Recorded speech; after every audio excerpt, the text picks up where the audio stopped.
So I think this is going to be my sort of Division 2 review. So, right from the start, I am in Endgame. Actually, a bit of a background. I played a decent amount of looter shooters, Borderlands, played a shit ton of Destiny. Destiny 1 all through Taken King.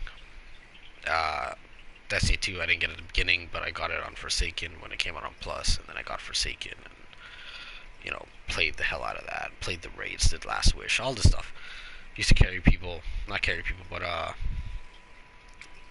shepherd people through the old raids in Destiny 1. Uh, played Borderlands, played some MMOs, Guild Wars, Final Fantasy 14, Warframe. Warframe's not really a MMO. I haven't played WoW, but I know what WoW is. Everyone knows what WoW is. I've seen it, and I know how it plays and everything. Path of Exile just came out on PS4. Played a bit of that. Uh, I kind of been around the whole looter shooter type thing. Tried Anthem. Anthem disappointed me. That's a different story. So Division 2. As far as I'm aware, uh, graphically, it's pretty much the same as Division 1. Uh, Division 1 wasn't a bad looking game. It was a good looking game. To me, it was very good looking. It has some of the best snow I've seen in an open world game. But that's all Division 1 was. It was snow. It was just snow, and it was New York, and you could traverse the whole map, from one end to the other, like, from over here to all the way over here. And it would just be alleys. It would just be nothing but alleyways. I mean, not alley, but streets, the odd alleyway here and there. And it's always snowing. You had day and night cycles, which is very nice. But for majority, that was the map. That was the map in Division 1. It was just New York, it was a bunch of streets, and it was snowing. And I love the snow. I absolutely love the snow in Division 1. But for 2, it's a nice change. Like I can see stars in the sky. I don't even know if I ever looked at the sky in Division 1. Uh, you can see stars in the sky. It gets cloudy and stuff. There's a whole new weather system where in Division 1 it was either just snowing heavy or snowing really lightly. And I guess there would be a bit of a fog at night, or maybe that was just nighttime in Division 1. I'm not too sure. But that was the extent of the weather system in Division 1. In Division 2 now, you have your day and night cycle still. The clouds move? Clouds do. Oh yeah, they do move. They do move. They're moving.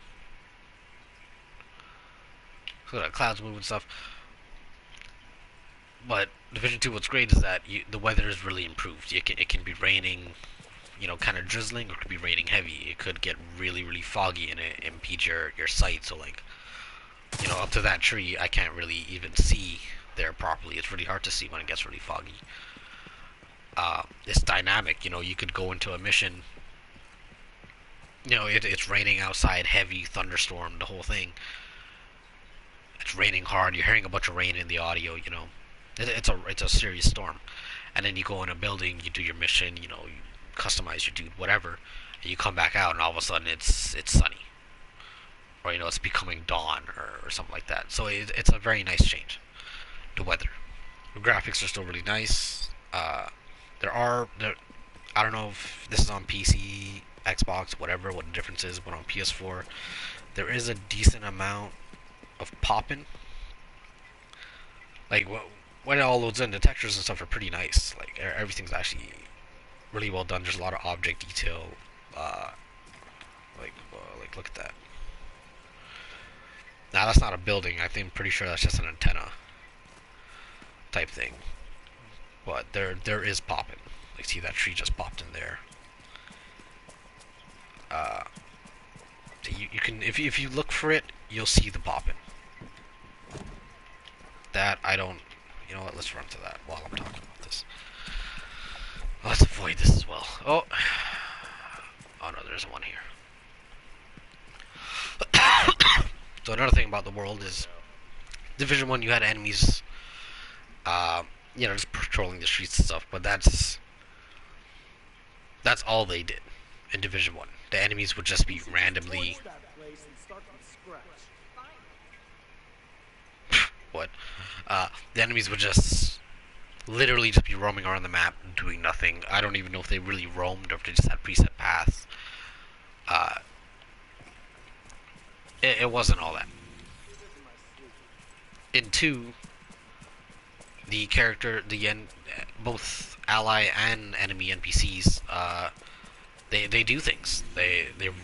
You might find some scavenging for gear. You might find some getting resources like water, food, or components or anything like that. They might be attacking somewhere. So, for example, this is a map. This is the map of Division Two.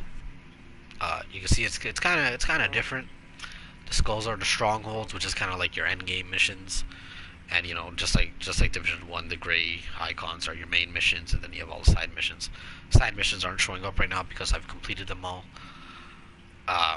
You have one dark zone here at the east, one dark zone here in the south, and one dark zone way up here in the northwest. Each one is kind of different with the layouts, how the just basically the layout of the dark zone. But dark zones are now also capped to 12 players, I believe. Whereas Division 1 it was 18 or 24 players. So the dark zones are smaller. I mean, there are less people in dark zones, but the dark zone is also smaller. Like in Division 1, you could, let's say the dark zone started here, it would reach far up to the end of the map. It basically started from the middle all the way to one edge. And it took you a good while to run from the first section of Dark Zone up to DZ09 or whatever when they added them in. Well, what I also like about this is since they put the Dark Zones on the edges, they can expand upon them if they need to. Like even down here, it would be really cool if this was an expanded part of the Dark Zone, but there's just a bunch of bridges or you can run on the water or something. They can do shit. And also, as you can see in this Dark Zone, the East Dark Zone, it has a sword icon with a biohazard symbol. That means it's occupied. Occupied meaning this Dark Zone at this time does not have any normalization. Your gear matters. There's no rogue status. I mean, there is a rogue status. You can go rogue, but there's no notification. There's no UI hint to tell you that hey, this person is going rogue or has gone rogue. Friendly fire, I believe, is always active. I don't think there's a radar. I can't remember if there's a radar or not. I haven't gone into it yet. I've been really meaning to. And now I'm at the point where I can really just farm for gear, make builds, and go fuck around in the Dark Zone. For those of you who don't know what the Dark Zone is, the Dark Zone is a area on the map that you gotta enter and exit out from, and it is a PvE VP area. So there's enemy NPCs. There's no allied NPCs, but there's enemy NPCs, and there's other players running around the map, killing enemies, farming gear, doing whatever. And if they're rogue, you can fight each other.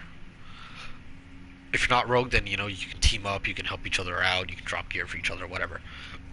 Another great thing in a Dark Zone is you get special gear in there. Well, kind of special gear. I think the gear in the Dark Zone has a higher chance to get a better roll on the gear, whether it be a weapon or armor. I know exotics drop in the Dark Zone as well, but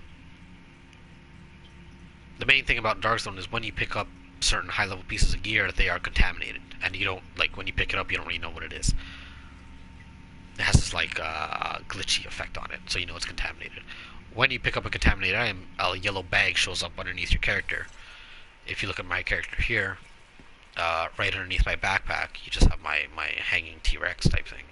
It's nighttime, so it's kind of hard to see it. But right where that is, there would be a yellow biohazard, kind of bag underneath it. And that would mean I have a contaminated item. I have a high level piece of gear. Or a good piece of gear that's contaminated. Oh, what the hell? Shit, I forgot these guys were here. I forgot what I was doing. Well, I guess there's a good chance to talk about the combat. Combat is like Division 1 still. It's very... Well, it's more like what Division 1 was supposed to be. Much more cover-based. Oh shit. You die easily, you die much more easily in this one. Oh, that drone was just trying to revive someone who I killed. That guy was a medic, so he can go and revive people if I just let him live. Oh, here's a random roaming boss, Southpaw. He's shooting a grenade. So even though it is a cover-based shooter, it is still pretty active in the things you can, in how they fight you and how you move around. And so even though it is a tactical cover-based shooter, and it's not, you know, it's not an arena shooter. You're not moving super fast around the map. You're not double jumping or anything like that. But it is kind of quick in how you push and how you retreat and, you know, flanking and moving from cover to cover. In that sense, it is pretty quick. I wouldn't say it's the slowest game in the world. It is pretty fast. Almost akin to Gears of War a bit. Whereas Division 1, it started off like that. It started off as a cover-based shooter, but way later on, with the gear sets and everything, it became a game where you didn't even really have to take cover. It just became a... You know, you only took cover if your build was really crap. Or, you were using a DPS build. Oh, see, they're... What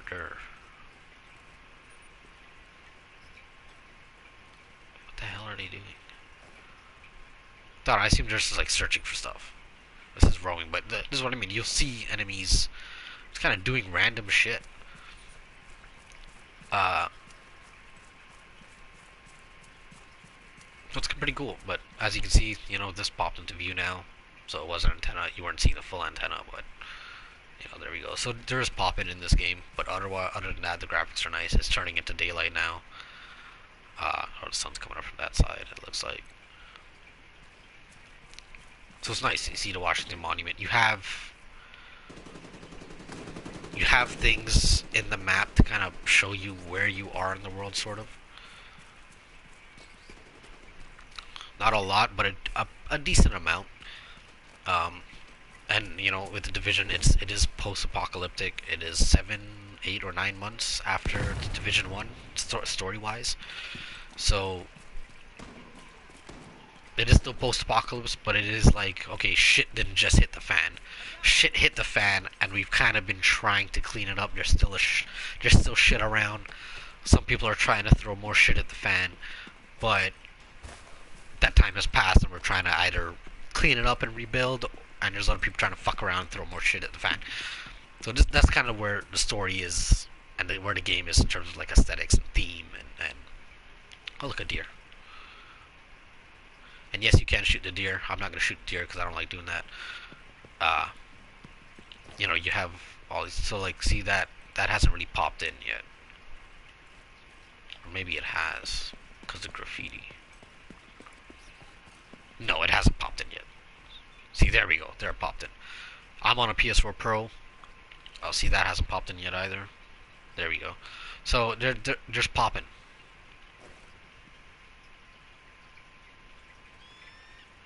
So you can tell it just kind of popped in. I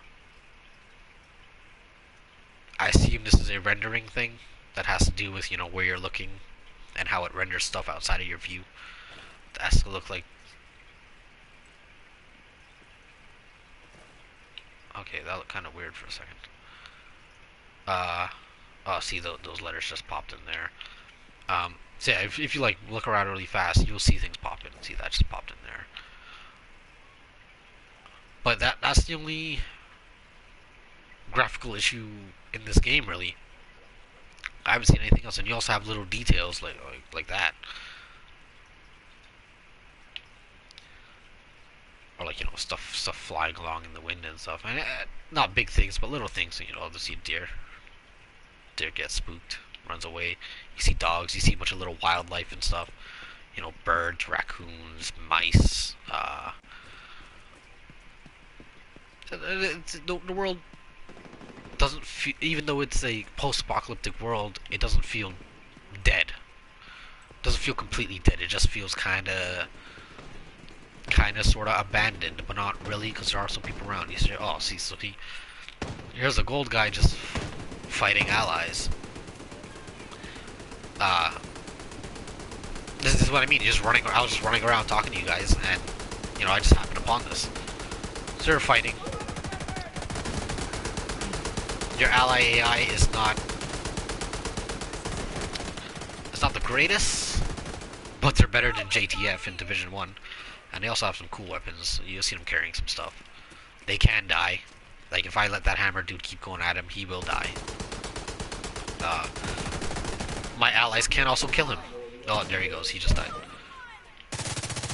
Oh, she just commented that they lost one.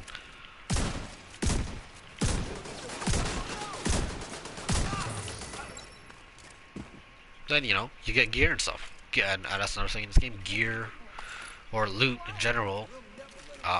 There's loot everywhere. You get loot from everything. This is one of the few looter games where you can literally just walk around and just open boxes and you'll get good loot. You'll get good gear, whether it be weapons or armor or mods. You just get good shit, no matter what. If you're the type of person who, you come home from a work day and you're like, man, I only got like an hour to play a game or something, and you don't wanna go in and have this hard ass fight. Oh, look at that! Now it's all nice and sunny. Also, see, like this with the birds in the background with the sound and like, I don't know what you call it, dust, pollen flying by. The dust going over the Jeep and everything. It's, oh, what the fuck. Oh, these guys were just watching me fight the whole time, hijacking speaker systems. So see, these guys just do things. There's people just always doing things. Oh, that's why they're hijacking. It's propaganda broadcast. So I guess I'll talk about that too. In the open world, you have events. You have events that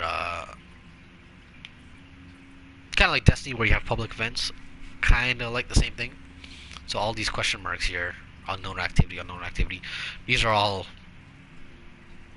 Let's see how this says activity at the top left. These are all just like, random things that just happen in the world, like all the time. So you're seeing here, territory control, propaganda broadcast.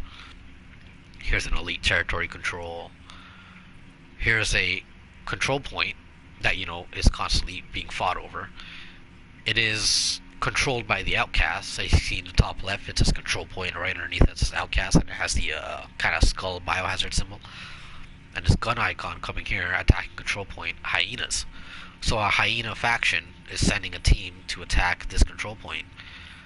And, they could succeed, they could fail. But if they take it, this control point becomes hyenas. A hyena control point, which will affect, the enemies you fight there and whatever. And also you see the control point, it has a little 01 next to it. Same thing in the top left. You see the 01 next to its name, Ellipse Fuel Depot. That means that's the level of the control point. So the control point is a level 1. But if I kill this resource convoy, like I complete that event, and I complete this territory control, how do they say, +1? If I do those two things, this control point becomes a +3. Which means harder enemies, more elites, it's more difficult to take, but I get more loot. I get better loot. Level 3 control points, you get blueprints. Level 4, I don't know what you get on level 4. And the level determines the difficulty. So for another example, if I go and replay a mission, you'll see you have normal, hard, challenge, and heroic. Normal is level 1, level 2 is hard, level 3 is challenge, level 4 is heroic. That's how it goes for the control points. And you can see difficulties affect your loot. So on the left here, sorry about the voice dialogue, I can't do anything about that. That just happens whenever you mouse over any mission. But on normal, I get 4 gold pieces, 2 from the last boss, 1 from the third boss, and 1 from the second boss, 1 from the first boss, 2 from the last boss. I don't get an equipment item, I get 5 survivalist points because it's an invaded mission. See, as I go up in difficulty, I get more gear. So on heroic, the last boss will drop 5 pieces for me. Uh, and because it's from a boss drop, that more kind of guarantees if you're going to get an exotic or something. I don't know exactly how that works, if certain bosses have exotics they can drop or not, or if there's a higher chance of getting a certain exotic or weapon depending on if you kill this boss or an enemy from this faction. Or I'm not too sure about that yet, but in Division 1 that's kind of how it was. You could farm certain bosses to get certain drops. But that's another thing. Difficulty is a thing in this game, and it is hard. Don't go into this game, don't go into here getting to end game and be like, hey man, I'm 490 gear score, I don't have a build, but I'm high gear score, I'm gonna do heroic. That's not how this game works. To go to my character here, I'm 485. My mask is 450. But I'm still wearing this mask because it's a Douglas and Harding brand set. The skill power isn't really necessary, that's why I'm trying to find something to replace it. I put skill haste on it from another mask that so you can only transfer talents or attributes from the same type of gear to another. So, this mask has skill haste, skill power, and damage to elites. If I want to use this Sokolov concerned Sokolov? I don't know. I'll use Wyvernware because I can speak better. If I want to use Wyvernware instead of the Douglas and Harding, but I want to keep my 25% damage to elites, I can copy my damage to elites to the Wyvern. Oh no, I can't. I can't do this with Wyvernware because it has a blue shield and a yellow battery. They have to be matching attributes. So I need to find a mask that has another red. Also, this one has 29% damage to elites, but it's Richter and Kaiser GmbH. The first piece will be hazard protection. I don't care about that. But I like the 29% damage to elites, so I'll keep that. But because I've already modified 10% skill haste onto this piece of gear, that's the only thing I can modify, is the talent, because I've already done it once. If I had modified damage to elites, then I could keep modifying damage to elites or replace it with weapon damage or critical hit chance or whatever. So that's how the gear works. Is you have these brand sets, these 3 brand sets, and it's not like Douglas and Harding can drop in all 6 types of pieces. And guns don't contribute to brand sets. Guns are just guns. But like Douglas and Harding, it might only drop in mask, knee pads, holster, and backpack. Right? So you might not be able to use Douglas and Harding in your backpack and gloves. So there is some variety here in terms of how you make your build. If I want to spec for assault rifle damage like I have in this one, or cooldown, or you want to be a tank and go into armor, or protection from elites if you're doing challenging mission. LMG damage if I want to use an LMG, but this one has, a pretty equalized version of skill power, health, weapon damage. You want to go DPS, you hit symbols, so it's just all damage. And then maybe if you get that, then you could just re-roll the talent, and but all things can drop with different attributes. Things can drop with different talents. You have rolls. You have your gear score. There's a loot chase. There's stuff to chase. There's stuff to mix and match. Like this purple backpack here has 15% damage to elites and 2.5% critical hit chance, 8.5% critical hit damage. 2.5% isn't that big, but I can take something else that has critical hit chance. Like, oh no, that's damage. Like this one, 6.5% critical hit chance. I can copy that to this purple, get a higher crit chance, and all of a sudden now I have a good 511 tactical. Even though it's purple, that's still not a huge deal. Someone who has all gold stuff, but is running a build that does not synergize at all, that makes no sense. Like he's running crit and LMG damage and SMG damage, but he's using an assault rifle and a shotgun. Like that doesn't synergize well. So someone wearing all purple but has really good synergies can outperform someone who's wearing all golds but doesn't have any good synergy. That's why, even though I'm 485, I don't mind. This is why, even though I'll see some people I'll do some missions with people and they'll be, 490, 500, almost past 500, and I'm still doing more damage than them, just because I have more assault rifle damage on my assault rifle itself, or more damage in general, or maybe they expect more into cooldown or skill power. Uh, so I like the build variety in this game. Yes, there are balancing issues. Skill power is kind of lackluster right now, so you should go more into cooldown reduction. But it is still there, and armor, because of the way difficulty is, when you get to higher difficulties, armor doesn't really matter, because this is a game where when you get shot, you die pretty quick. That's just that's just how the game is. And so armor you can't really spec into it that much. But these are all just balancing changes that they have to do. And when they eventually do get to these things, because Massive is very they're paying attention to the community. They're on the Reddit. They respond. They have a state of the game every week. They are paying attention to what people are saying, what they're doing. In the time this game has released up to now, it's received a bunch of changes. A lot of things have been patched and changed and altered and balanced and already. And it hasn't even been a month yet, I don't think. And they've already changed so much of this game. They've already added so much of this game. And compared to Division 1, this game also has way more quality of life. Like Division 1, to get a bounty, you would have to fast travel to the base operations, go downstairs, talk to the high-value target officer, activate a bounty, find it on the map, and then fast travel there and go kill him and get the bounty. Now, if you want a bounty, you just open your map and you press R1. And there you go, here's all your bounties right here. And not only do you have bounties, but they're connected, they have different factions, they get harder. Some have time limits, some are weekly, some are dailies. Like this one, targets unknown.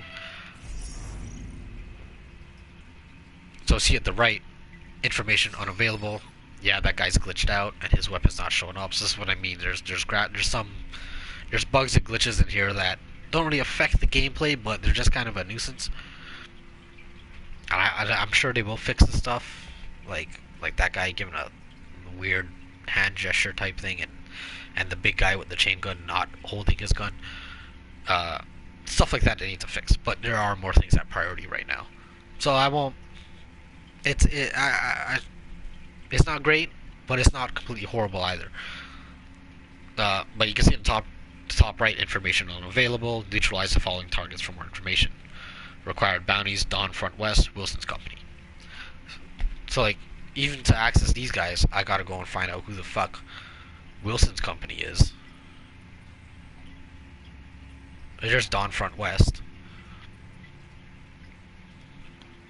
So I'd have to go kill him, and you can see what he gives me, and even have a a little lower piece and whatever. You see the difficulty. Difficulty's hard. I get XP rewards, money, some survivalist points, and the loot drops from the boss. This is your bounty system now, and this is a huge quality of life improvement over the bounty system in Division 1, I think. What? There's a bounty at the White House?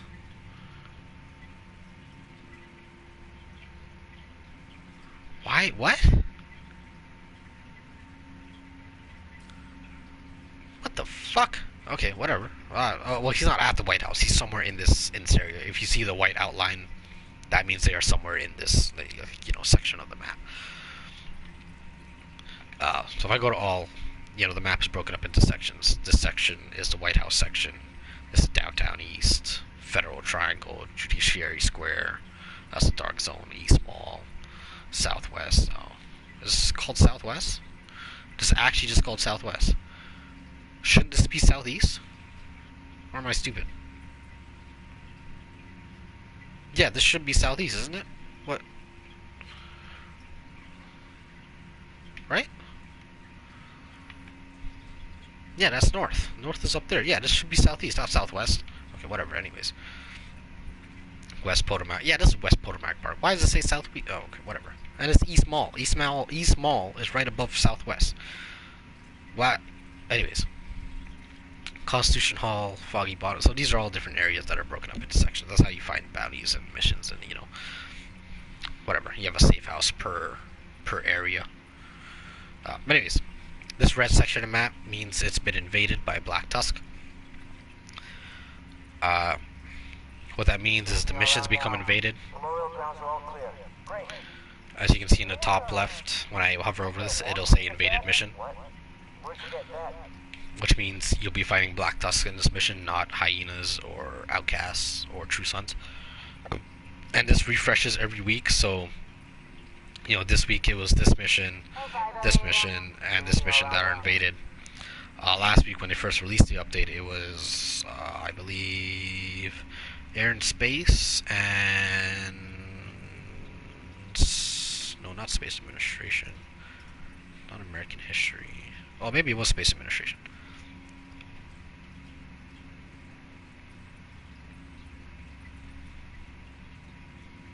It was either the Air and Space Museum. Yeah, no, this is what I think. American History and Air and Space Museum. I think those were the 2 or 3 invaded missions. I don't know what the 3rd invaded mission was. Then also Capitol Hill was invaded, and then you had Tidal Basin. This time it's Roosevelt Island that's invaded, and you have these 3 missions. I've already done this one.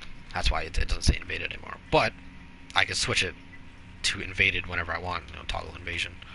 If you hold triangle, it's toggle invasion. Right? So that's cool. That's cool to me.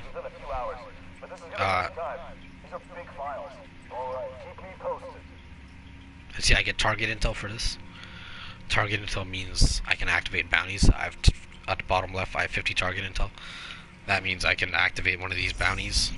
At the top right, Doberman contract expires in X amount of time. Activate target, 10 target intel.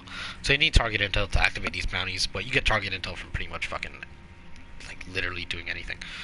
So that's how this game is. This is the bounty system now, which is a huge improvement over Division 1.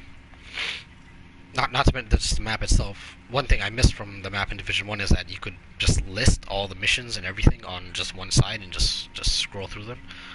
I haven't found that. I don't know if that's here or if that's an option. Now you just kind of you like have to hover over everything instead of selecting it from a list, which is a small thing. It's not a huge deal, but it's something I do miss. You have this whole project system now where, you know, you do stuff and you get shit. So, like for this, I need to resupply from the control point a bit more, and I'll get a challenging hyena bounty and 124,000 XP. And this has a timer on it. This has a timer on it. This has a timer. They all have timers on it because well, not all of them. Some do, some don't. Some are tied to the story and whatnot. But these also refresh daily and weekly. The bounties refresh daily and weekly, and some are just tied to the story and whatever. You have a... oh, because I fast traveled to the Dark Zone.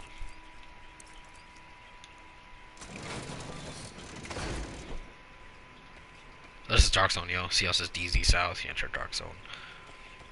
There's no vendor at the entrances to the Dark Zones anymore. Kind of sad, but I get it. Well, I see it's daytime now. You saw the nighttime when I first started. Now it's daytime, and you know it's very different. If you listen, you can hear insects. You can hear the crickets and stuff.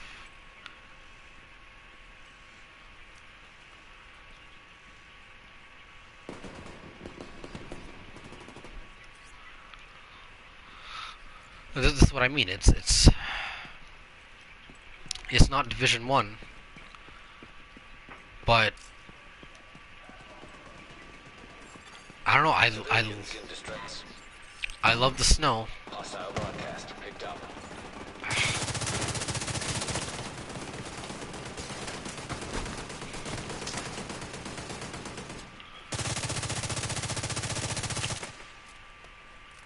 I love the snow in Division 1, but 2... like, I really just couldn't get this in 2. I couldn't get this whole... like, look at how many trees are around and shit. I can actually run in grass. I'm actually running in grass, and, like, yeah, there's trees around that I can use as cover and stuff, and... You just didn't get this in Division 1. You just, the variety in terms of the environment, just I'm stuck!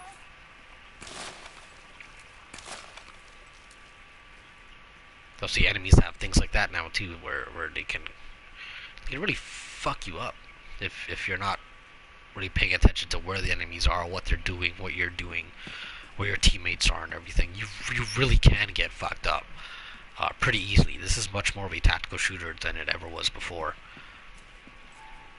Like, I couldn't get this in Division 1. Look at this. Look at how much green is here. And another deer. But you couldn't get this in Division 1. You just couldn't.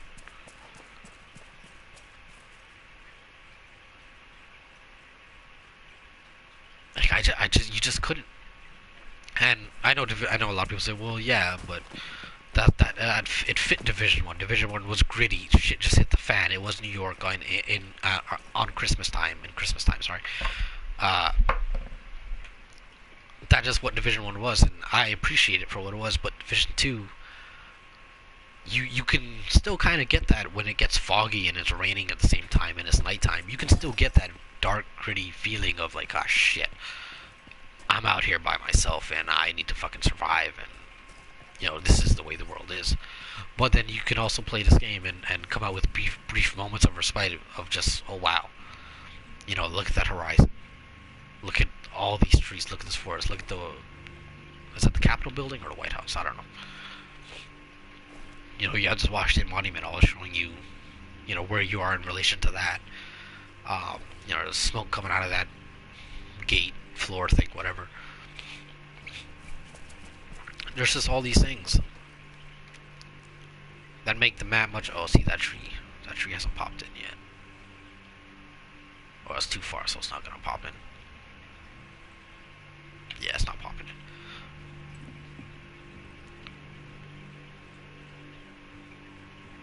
But like, really look at this for a second. I really compare this to like any picture you could ever take in Division 1, and you didn't get stuff like this. You just didn't.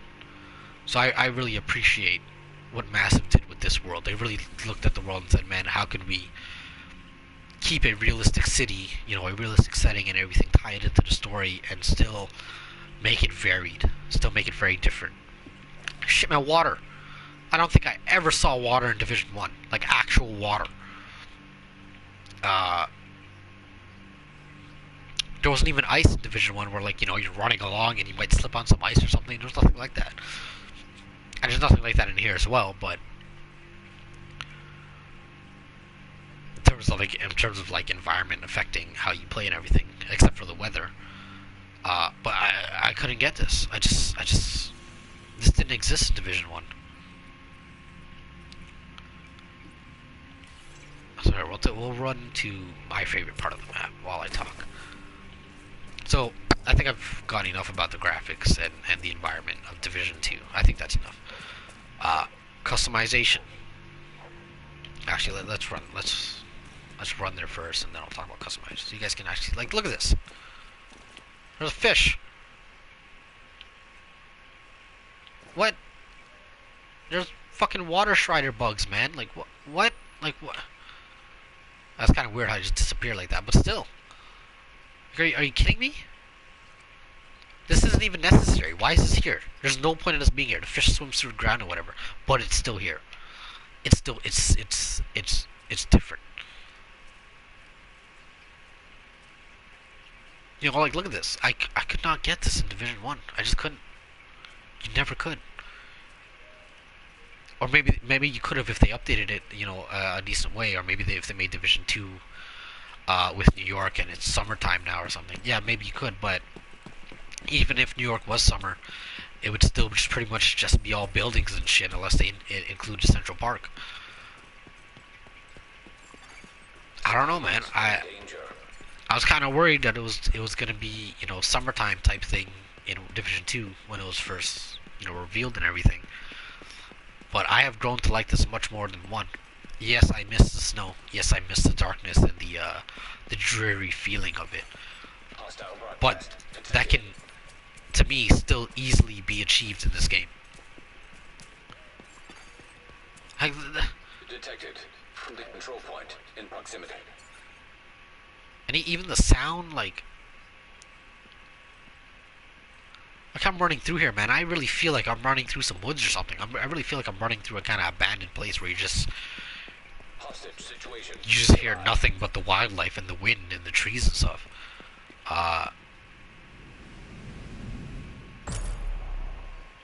There's your Washington Monument. Like, like that's a big fucking building compared to like nothing around it. That's a decent sense of scale compared to, Division 1 where every building was pretty much the same height. Oh, look, a dog. Look at all this. And yeah, this part of the map is West Potomac Park, so this part of the map is much more lush and green than like, downtown West or downtown East or whatever. But it's still in the map. It's still here. Oh look, I'm just running around. Look at that loot. Purple Araldi holding 7% weapon damage. That's not bad. That's not bad. The weapon damage. She somehow died here. I don't know. And another thing, actually something I'll add in with the environment. Not only did they do an amazing job of capturing Washington D.C., and not only is it graphically impressive and there's a lot of object detail and world detail and the weather system and everything, another thing they did well is environmental storytelling. There will be times where you come across a building and you'll see, graffiti or something, and it tells you something. It tells you of the state of the city, state of the world, maybe what someone was thinking or their last moments or something. It's not just graffiti. It's a couple amount of things. Like I'm pretty sure those are shotgun shells. So I'm pretty sure you died from a fucking shotgun.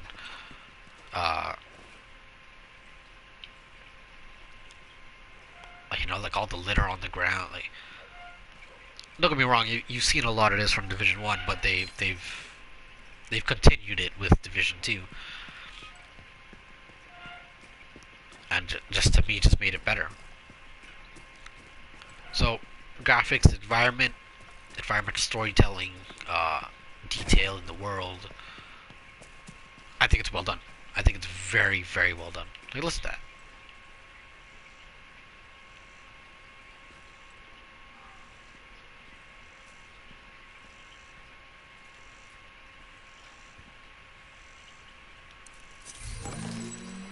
Oh look, I got a beret. Wait, was that bag making that sound? What? Okay, I don't know. But anyway, look at this little teddy bear type thing. I don't know. Some of you find that cute.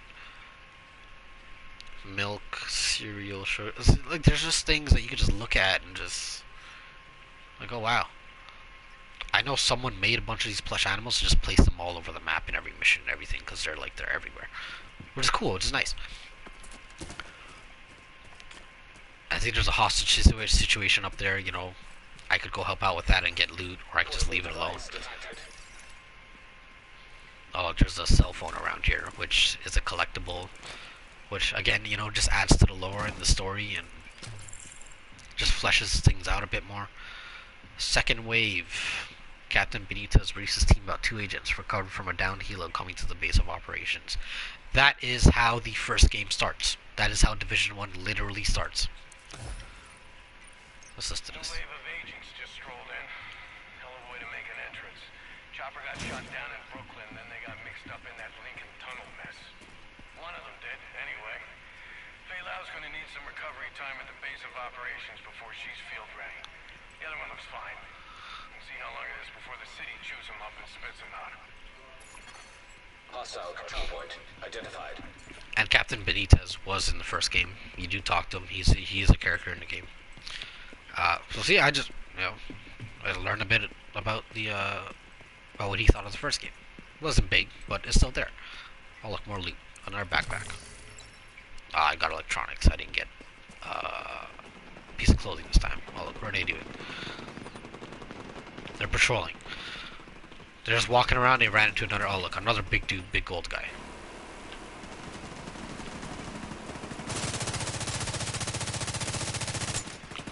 And that's another thing about the enemies now, they have armor systems, they have weak points. So, you know, I shot out his belt, or gun belt, bullet belt, whatever you call it, ammo belt. You know, he has to put it back in. Respawns, I take it out. You know, I can literally just keep doing this. You know, his armor just popped off from his arm and his chest. Now I can just kill him right away. So I know a lot of people, and I got a gold mod. Great. You know, proper loot. So I know a lot of people complained about the bullet sponginess of enemies in Division 1. And rightly so. Very, very rightly so. Oh, here's the new stronghold, Tidal Basin. See, like, you couldn't... I'm sorry to go back to the environment, but you didn't get this in Division 1, man. You just didn't.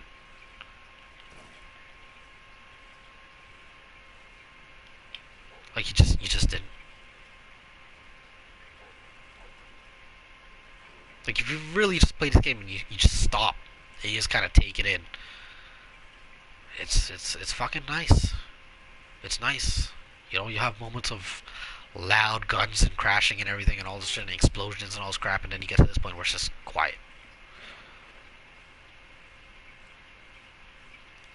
Like, I don't know.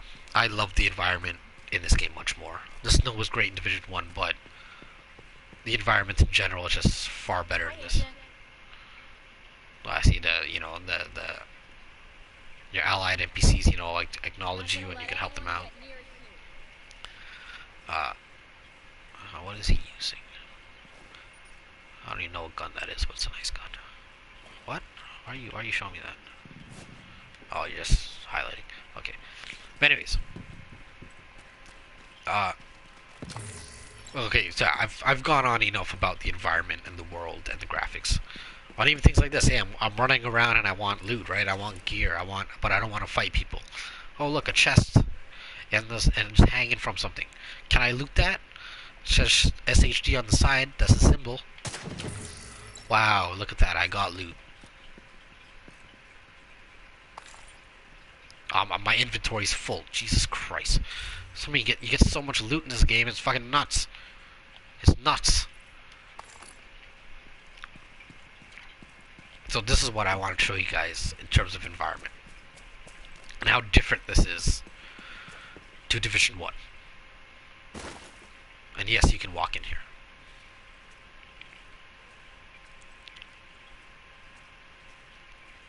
You can't get this in Division 1. You just fucking can't. And this to me, I'll tell you a little story here. I was fighting some dudes. I think, like around here or something, something like that, somewhere around this area, or maybe it was over here. But I was fighting. I was in the city. I was fighting in the streets. Alleys and all this stuff. And I think I was trying to go to this safe house, try to unlock it. Running through the streets, whatever. Just got the game, going through it, and I ended up, running through all these trees, running through this whole tree line. I stopped for a second. I was like, wow, that's a lot of trees. It's pretty thick and stuff. And I was like, oh, this is cool. And then I got past the tree line and I got to this. I got to this huge. I don't know what you call this in Washington, but like I don't know if you call this a pond or a lake. This isn't a lake. It's more like a pond. But I got to this and I just stopped and I was like, wow. Actual fucking water. And then I jumped into it and I was like, holy shit, you can actually walk in here.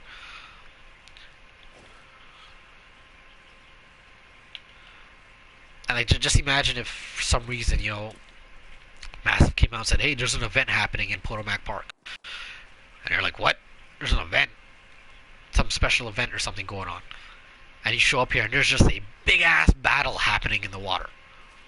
Or a big machine in the middle of the water that you gotta take out or something. There's fucking loot out here. There's fucking loot out here. Why is there loot out here? That's what I mean. There's shit everywhere. So, oh, see, look at they're fighting. So I mean, they're like, you just see things happening at all times when you're just playing this game, and like,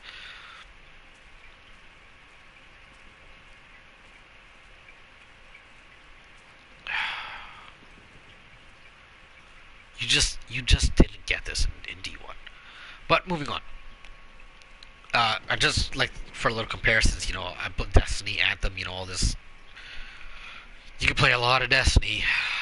It's kind of limited to how much loot you can get, and you will never play. I don't even remember this, but you can never play Destiny and just walk around in a patrol map and get loot, like actual proper nice sick rolled legendaries and shit, or exotics or whatever. You can't just walk, or you can't just go into a patrol zone in Destiny, open up a crate, and you get a fucking exotic. Like that doesn't happen in Destiny. I don't. Maybe you can't get a crate. I mean, an exotic from a crate in Division, but you can get good loot. The only thing above the golds right now that I have are exotics. So even if you don't get exotics from the crates and stuff, I don't mind. So they do loot really well. So environment, graphics, great, wonderful, huge improvement over the first one. Yes, we don't have snow, but for what we lose in snow, we gained so much more. Truly did. Kind of like in God of War, whereas we lost a bit in terms of the boss battles and killing gods and stuff, but we gained way better story. We gained RPG elements and gear and everything. But that's God of War. That's God of War. I'm just slight comparison. So that's environment. That's environment and graphics. Story's not really there. Well, the story is there, but there just isn't much story. Like you go through the map, you do the main missions and everything. The whole story throughout all these main missions is literally just, hey man, everyone's taken DC. All we have is the White House. Go and take back the rest of DC. That is your 20 to 40 hour campaign, depending on how you do it, and if you get sidetracked and doing side missions or things in the world, or random events and stuff. Could take anywhere from 20 to 40 hours, and going through your gear and everything. What you put in is what you get out. But then after you complete all the main missions and everything, Black Tusk invades. When Black Tusk invades, then they invade all 3 strongholds: District Union Arena, Capitol Hill, and Roosevelt Island. They invade those, and they invade pretty much all the main missions. And so you have to go through pretty much all the main missions again. You do 2 or 3 main missions in this area. Then you unlock District Union Arena. You do District Union, then you get pumped into World Tier 2. Oh, sorry. You do all the main missions for the main campaign, then you get bumped into World Tier 1. 3 invaded missions, and then a stronghold, the invaded stronghold, and then you get bumped into World Tier 2. Same thing down here, you do 2 or 3 main missions, do the invaded stronghold, Capitol Hill, you get into World Tier 3. Do the next one, over here, you do the main missions, Roosevelt Island, World Tier 4. And then they just released World Tier 5, which was Tidal Basin, so, after you've done all that, you do the Tidal Basin stronghold, and you put it to World Tier 5. World Tier 5 is the end game. You see at the top right up here, it says World Tier 5. One thing in Division 1, you could switch between the world tiers whenever you want. I don't know why they took that out. I guess it's just make it more streamlined, but I kind of do miss it. I kind of wish they gave you the option to put it back to World Tier 1 if you're just like, yo man, I just want to run around and do shit, but I want to kill things in like 2-3 bullets. I wish that was just an option. I don't know why they took that out. Or maybe I just haven't found that option yet. I don't know, but I'm pretty sure you can. So that is the story. The story is you taking back DC. There's no politics. There's no serious characters that really sell themselves as big parts of the story or anything. There's none of that. And you yourself, the character you play as, is not a major, special character. You're just an agent who is sent here to do their job. and you take back DC, you do your job. Oh, Black Tusk came in, okay, your job's not done, keep doing your job. That's all the story is really. Yeah, there's a bit of story, there's a bit of lore, but it's not told to you directly.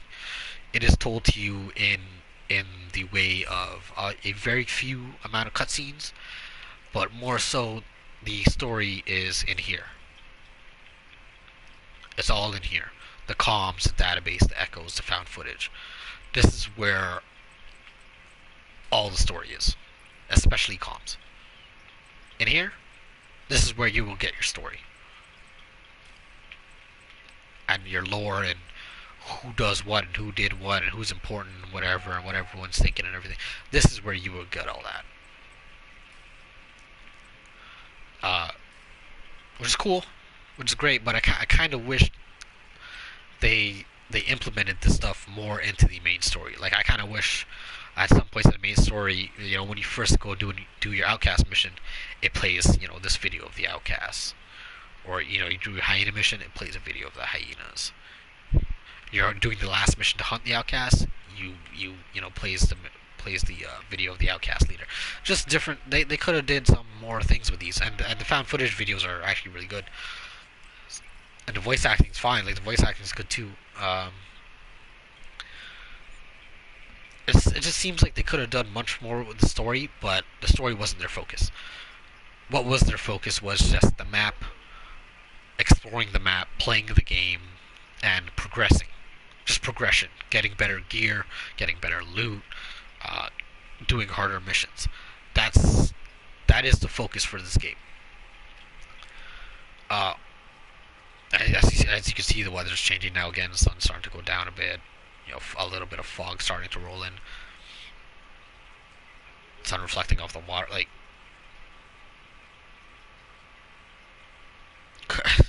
you couldn't get this in Division 1, man. You just couldn't. But anyways, so that's story.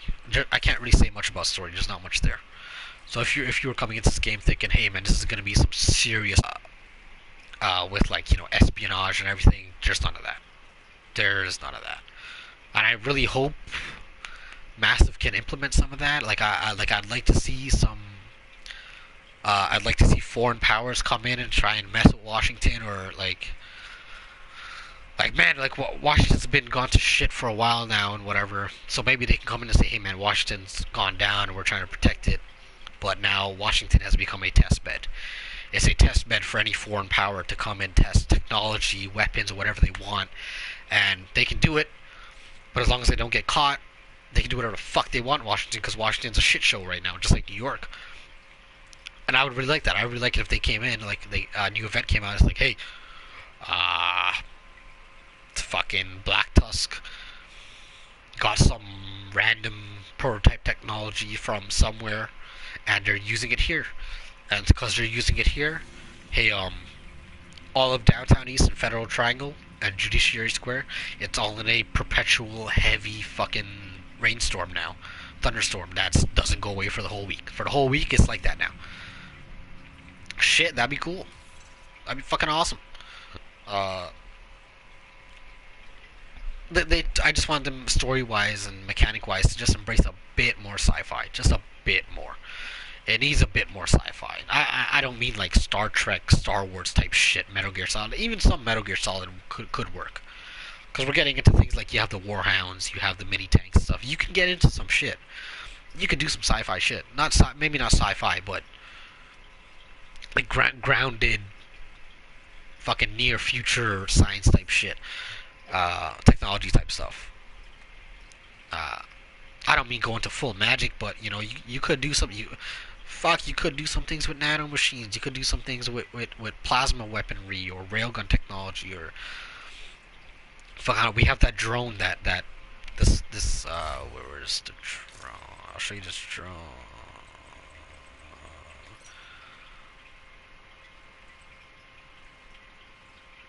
Oh, it doesn't show you the video here? Shit, I thought it showed you the video here. Fuck, it's only at the quartermaster. Like that drone, for example, when you use the drone, it'll put up a kind of like force field shield in front of you to block bullets from hitting you, like an electromagnetic field. I guess is the explanation they use.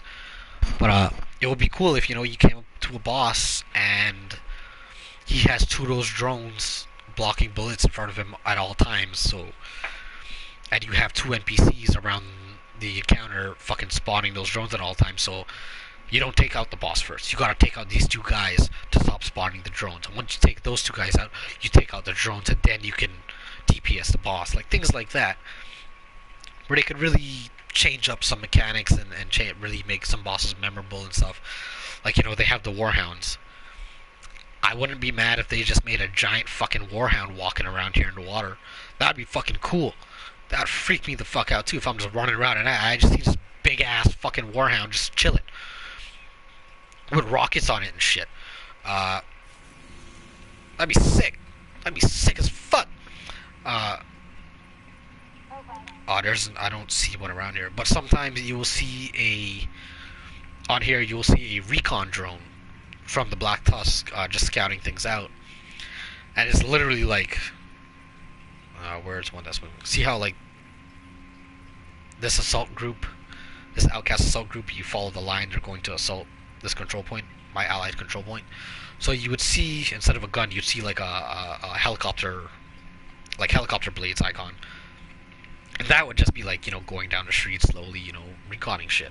And you could just ambush it and take it out, but first time I seen that, I was just running around, and I heard it. I didn't even see it, I heard it. And I look up and I see this big ass fucking drone just flying around. I'm like, what the fuck?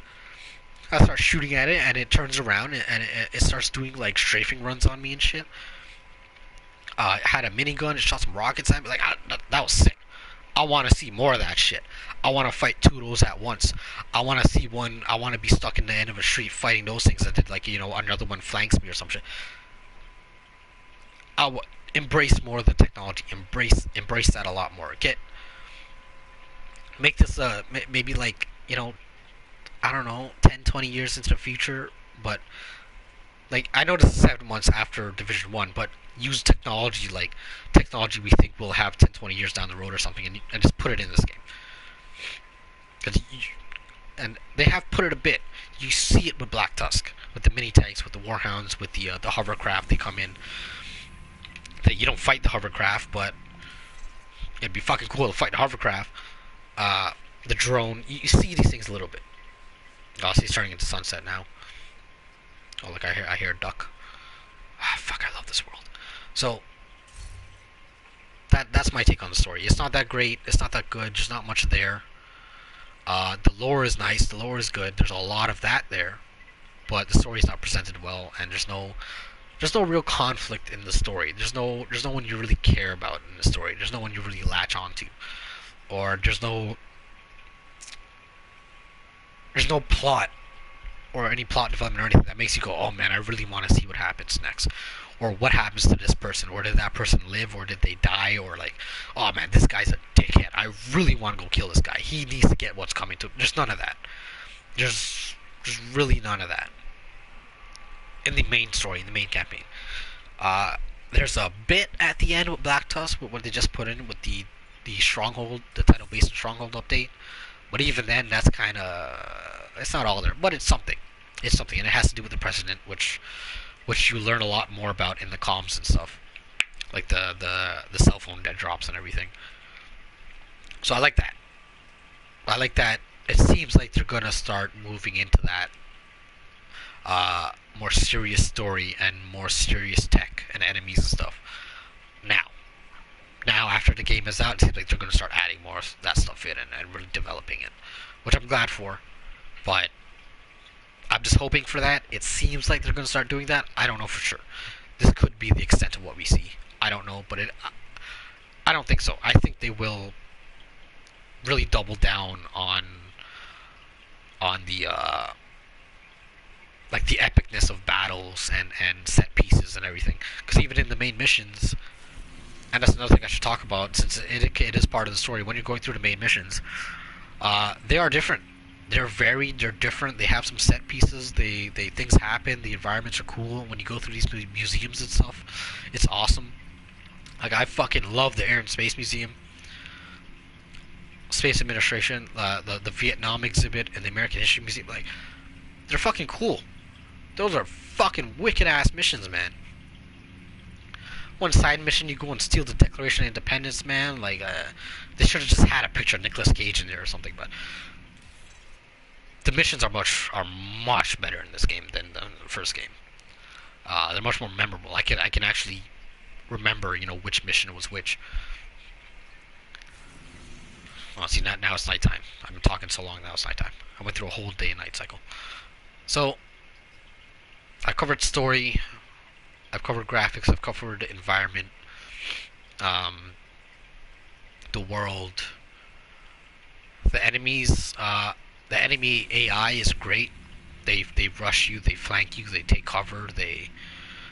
There's much more variety in it now.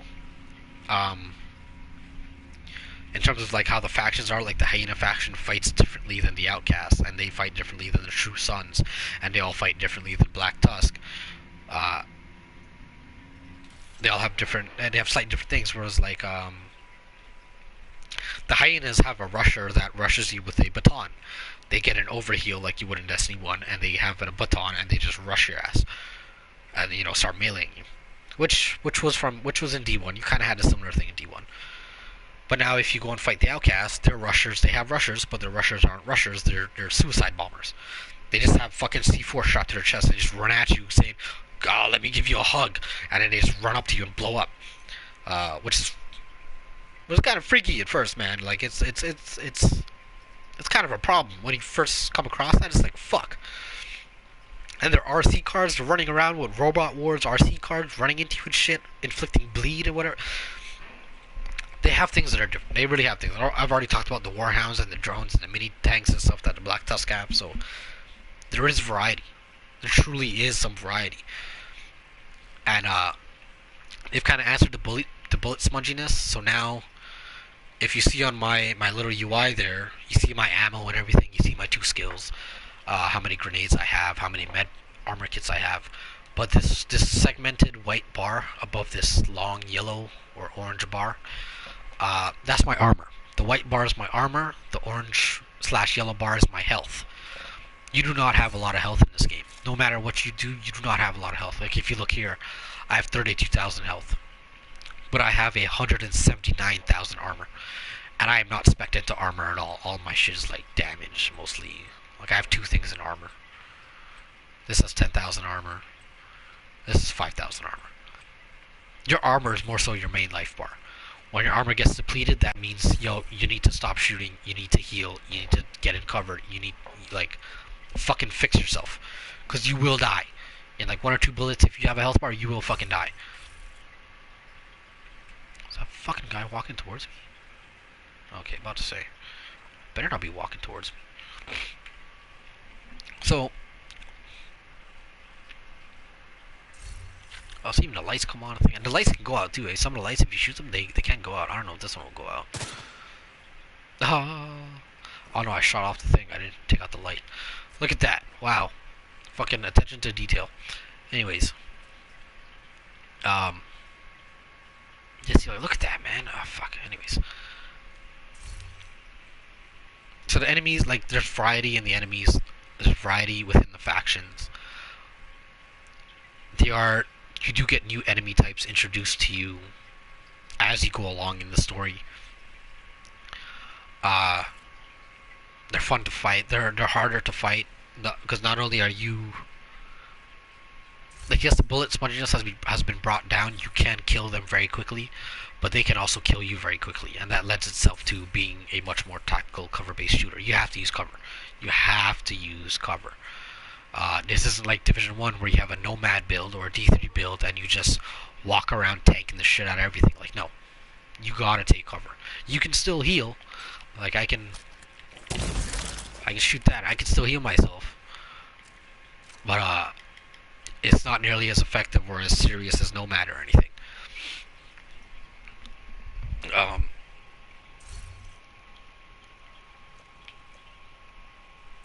Yeah, I don't know what else to say about the enemies. There's good variety. They fight well. The AI is nice. They all have weak points and stuff. It's not.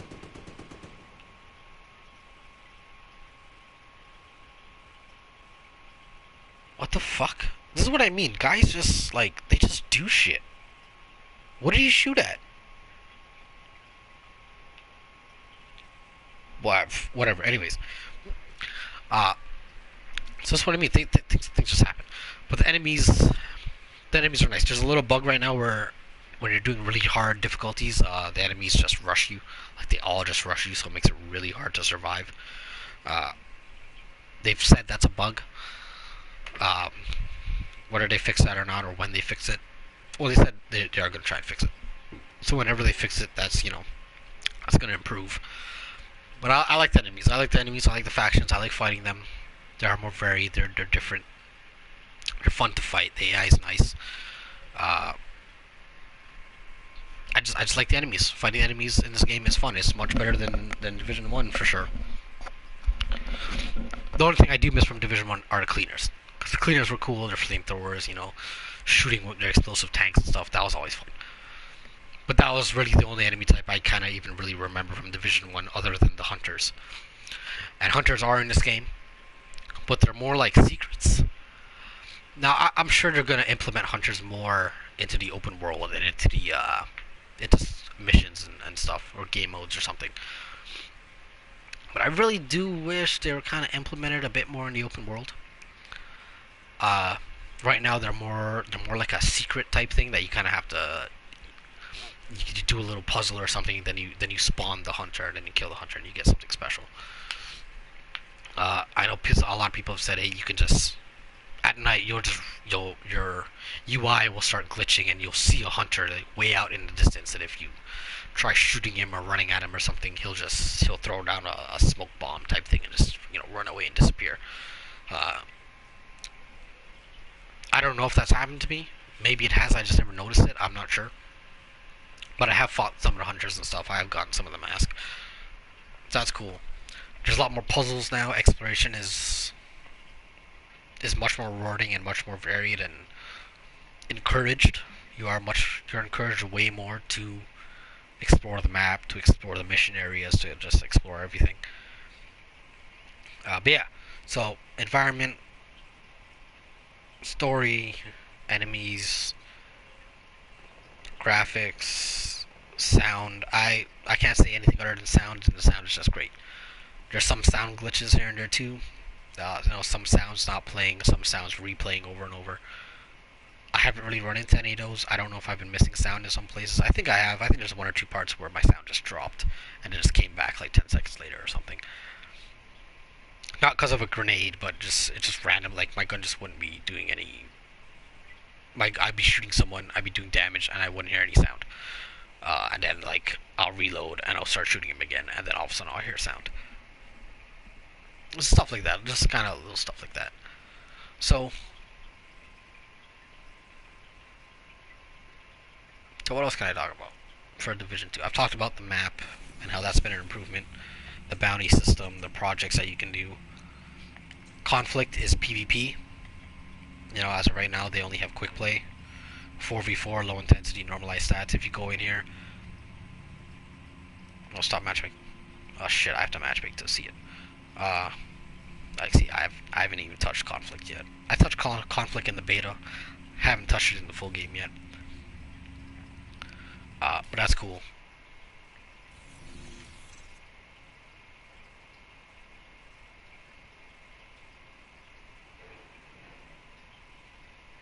Hmm.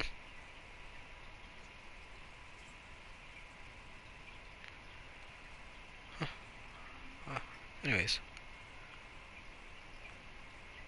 uh, anyways, uh, you have a clan system now. We have a clan. It tells you people who earn top distinctions. You have a roster to see who's in it, to see who's online. So instead of going into your social screen and seeing who's online, who's doing what, where is everyone, you just go into your clan and you see where everyone is right there. You have upgrades. People You know, people contribute to the clan. You get stuff. You get XP. You get cash. You get. You know, I haven't even upgraded all the shit. So many upgrades. Tier 6 upgrade is added. The insignia showcasing the accomplishment. Clan now generates 15 more. Clan XP weekly cash now has 50% chance to give an extra item. Like there's all this shit. Um,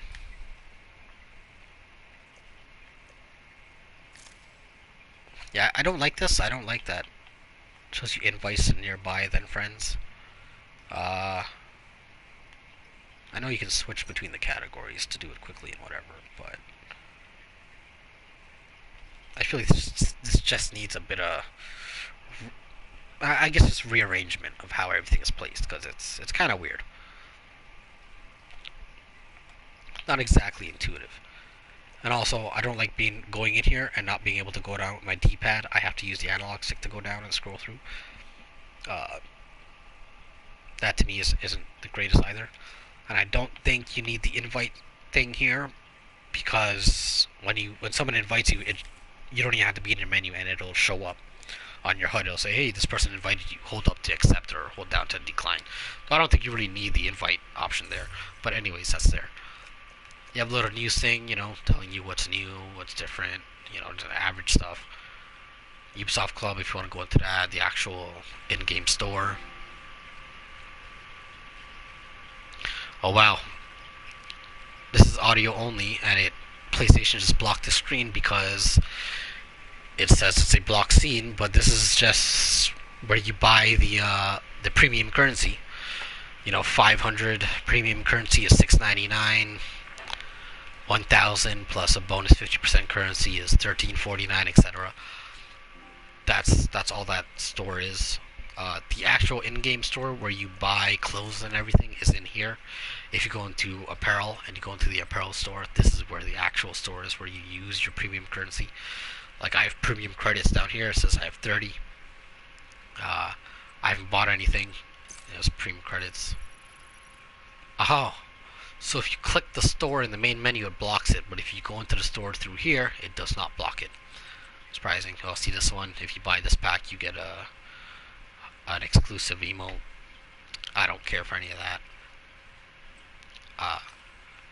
How cosmetics work in this game as well is, yes, you can go in here and you can buy cosmetics if you want a specific one, or you come in here and you open a cache, and it'll just give you a random piece. Yes, you can get duplicates from the regular caches. Oh, excuse me. The event cache, from what I understand, you can't get duplicates, but the apparel cache you can. You get XP for getting a duplicate, which will give you, like, when you get a certain amount of XP, after you hit max level, you get a certain amount of XP, you'll get a proficiency cache, and a proficiency cache will give you, see how it says currencies, 35 to 45 apparel cache key fragments. It will give you fragments, and when you get enough fragments, which is 100, you just craft the key and you open another chest for a random thing. And you can save enough to get a superior, guarantees an item superior quality, guarantees an item specialized quality. So that's the cosmetic store. That's it. You can spend money if you want. You don't have to. Yes, this is a full price game. Available only in cash as well. Look at that. Yes, this is a full price game. So look at this one. You can't buy. This one you literally have to just earn it, which I'm glad for. I'm glad they have things in this game where you just have to earn. You can't just buy it. Yeah, so yes, this is a full price game. Yes, I'm not a huge fan of microtransactions, but this game also has free DLC for the rest of the year. It has already been very supported. It will continue to be supported. So I don't mind. Like if people want to buy cosmetics, let them. As long as people who don't buy cosmetics still have a reason to obtain cosmetics and have stuff to show off, I don't mind. You can buy whatever the fuck you want. So I think that's fine. The settings, yeah, I have big text on and high contrast UI. You can customize the HUD, so I made it a lot smaller. I made things smaller, so it doesn't take up as much, which I'm very happy for, because I don't need all the space taken up. Like, for example, for the radar up there, you can move it however you want. And then if I want, I can make it smaller.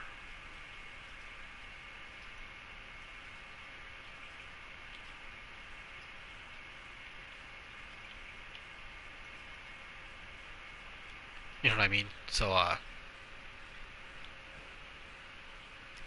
save that. Now when I come out, my radar's a lot smaller. That's why my level thing is a lot smaller, and that's why I just don't like things taking up so much of my HUD. But that's that. And now, if you go into the progression screen, this is where everything's listed. So I know when I said you go to the map, you don't have the list of things you can do or should be doing on the map. And I wish it was on the map. I still kind of do wish it was on the map, but now that's all been relegated to here. So the missions you should be doing, whatever, they're all here. And it kind of shows you, what you'll be getting and everything. When you go in here, you actually see everything. Completed missions, invasions, weekly invasions. So I go all the way to the bottom, you see my projects, main missions, staff, side missions. That is story. This right here is all story. This is why it is all 100%. Because this is all part of the story. Right? So that's all cool. That's all well and good. But it's a good place to come to just see, hey, what can I do? What should I be doing? There's a quick way to see, what would be the best things to do.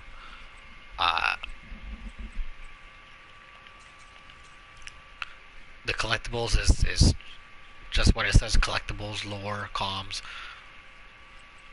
Anything collectible that's not really part of the story, well, it is part of the story, but like not really the main campaign, will be in here.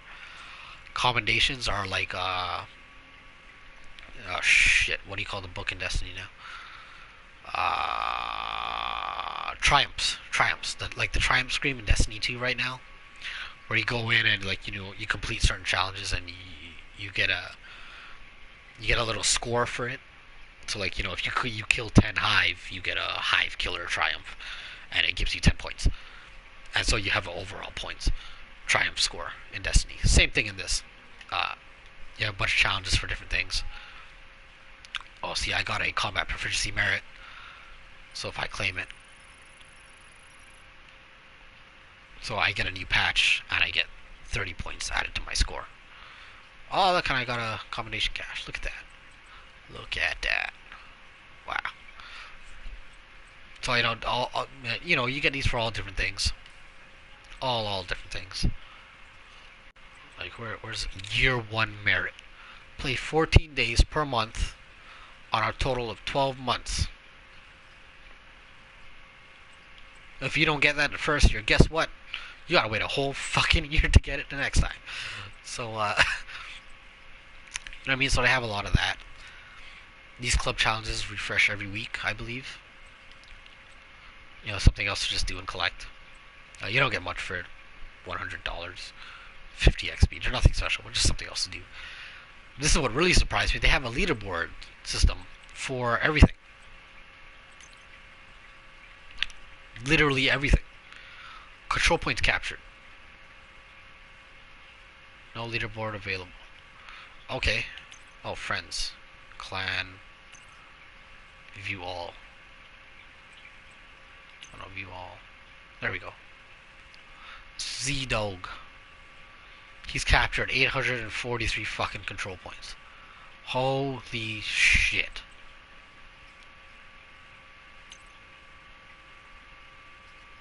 I've captured 70. Why am I there twice? Whatever. I've captured 77. IP Brannick has captured 75. I didn't even know that guy was on my friends list, but I guess he is. No. He's not on my friends list. That's the guy I was playing with earlier. Yeah, Spoonie's not on my friends list. Okay, so I guess it just shows you everyone you've played with, not just your friends. Okay, yeah, if you go to clan, then you see who's actually done what. But yeah, like even this, if you want to just be top of the leaderboards like the old school games, fuck man, you can. You actually fucking can, which which you know kind of baffles me to be honest. Uh, why are you inviting me to Fortnite? I don't even have Fortnite installed. Why do you keep whatever? I only PvP. Clan tags PvP. Of course, of course. He only PvPs, but he doesn't play conflict. He plays Dark Zone. Of course. So let's look at conflict. KD ratio. Oh, look at that. Nowhere on top list here. He only PvPs, but look at that. Look at that. Nowhere to be found up here. Top 20? I don't know. Oh, look at that. He only PvPs though. Uh-huh. He only PvPs. Anyways, but this is cool. I like that this I don't even know if this was in the first game. I don't remember it being in the first game, but oh look, they even have how fast you complete the mission. Like fucking come on, man. Like that's nuts. Uh oh look, group solo. Look at that, man. Like environmental damage. What? Oh my god. Okay, see, there's things I don't even understand in this game yet. There's a whole bunch. Like, if there's one thing I can say about this game is that this game has fucking content. Like a massive shit ton of content. Um, there's just so much to do every day, every week. Like, but yes, you will be replaying a lot of these missions. You will be replaying things. But that's just the nature of looter shooters and MMOs and stuff like this until they release new content. There's a raid coming out on the 25th. It's an 8-player raid. I can't wait for that. Uh, but you know, if you're not into repeating content, that's at some point you're gonna get tired of this game and every other looter shooter type game out there in the world. Even if it's not a shooter, even if it's a looter fucking I don't know farming game, whatever. Like that's just how it is. So yeah, clan progression, quality of life, UI. Uh, oh yeah, the settings. The settings are nice. I would like a field of view slider on console, but I know that's not always viable. Thank you so much for letting me customize the UI. Fucking amazing, amazing, just straight up amazing. When you first start the game, I would say go through the options. There are things you should go through and change some things. Like they just patched this in the menu glitch effect, menu show effect. I turned that off. Numeric skill cooldown, I put that on. That to me is like you need that. You know, same thing with the controls. You should go and mess around with your controls a bit too. See what's what. Enable auto run and stuff. Enable auto run using the keybind. Movement can exit cover. Switch this to fast. Always switch this to fast. I don't know why that's slow. Always switch it to fast. There's some things here. If you go into the dark zone, this is by default on no. If you go into the dark zone and you don't change this and you have a mic, people will hear you. So if you don't want people hearing you, disable it. If you want to go up to someone in the dark zone, some random, and you want to talk shit to him, then keep it on no and talk shit to him.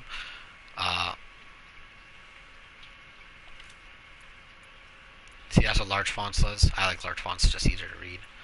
The high contrast UI, I like the high contrast UI. One thing I will say, and thank you for putting subtitles and everything like that in language. Very useful. One thing, high contrast UI. As you can see, it makes the background of every box like actually fully black. This should apply to everything. Like it should apply all here. It should apply in the character screen. Like it should just apply everywhere. The high contrast UI should apply to everything in this menu. The apparel menu is fine. You can leave that the way it is. But the inventory, the resources, stats, when you go into your inventory and you click a weapon, whatever, it should. I really think it should be a high contrast UI. Now, when it does this thing where like it kind of blocks out the world and shows you just this one spotlight thing. That's fine. Uh, that only happens if you go into apparel, right? Like that only happens if you go into apparel. If I go into apparel, oops, then the screen switches, so you can properly see your character at any time. That's a quality of life thing I seen from Division 1, where you could be switching your clothes and then a guy would just walk right in front of your screen and then you can't even see your character anymore. So I get that, I understand that. Oh, you see my patch now. Yeah, my new Tiger patch. See a ton of patches and stuff. This is the cosmetic tree now, it is different. The mask have made a return. You can wear the mask now. I'm sad that you can't wear Hunter mask with a hat. That really saddens me. You can only wear face mask with a hat. Which really sucks. I don't understand why you can't wear a hat with these. Would really like to wear a hat with these. And they also removed the option to wear glasses underneath the mask. I don't know why you took that out too. I know some of the glasses would glitch through the mask, but I really liked wearing my glasses underneath the mask. But whatever. Anyways, you have a little thing hanging from your backpack. When I was talking about the T-Rex, you can have a couple different things. These are collectibles you find around the map and in missions and everything. The clothing system is still virtually the same. Just there isn't nearly as much winter clothing. You can wear shorts and stuff now. If you want to do that because it's summertime. I don't know how much cosmetics are in the game or how much. I haven't collected nearly enough to have an opinion on that. My inventory is fucking full because you get so much loot in this game, it's unreal. So I've talked about everything else. The one thing I haven't talked about, which is actually, and here it's raining now. I love the rain. So one thing I haven't talked about, which is probably the most important thing in this game, or any looter shooter, is the loot. Its progression, its gear, its weapons, its build variety, replayability, all this stuff. So loot in this game is very plentiful, as I've said. All the guns feel nice. There seems to be a heavy variety of guns. Just like the first game, there was a lot of different types of guns. The only thing I want them to embrace a bit more sci-fi is to change things up a bit. Or you even just make up guns. Like, I wouldn't mind if you just made up guns. Like, I know this is Tom Clancy, I know it's a realistic setting, but who gives a shit? It's a video game. I don't care. It doesn't have to stay that realistic. Pull in some prototype shit. I don't mean the game prototype, but like some prototype weaponry or anything like that. I don't mind. I really don't fucking mind at all. Bring it in. The game could use it, and it would just make the game better in every way, shape, or form. Anyone who complains, oh man, this technology shouldn't be here because, this technology can't exist for 10 years or whatever. No, fuck off. It's a video game. I don't give a shit. But loot, there's build variety, as you can see. I kind of went through all this already with the brand sets and the attributes and the talents. Those three things are the things that will make up your build. That's what will determine your build. So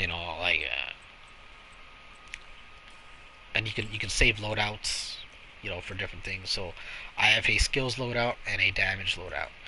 My skills loadout is for whenever they decide to buff skill power and everything. Right now I've been speccing into a cooldown reduction and stuff. So I'm trying to get my skill power up to meet with the mods, and then getting a bunch of cooldown reduction on everything.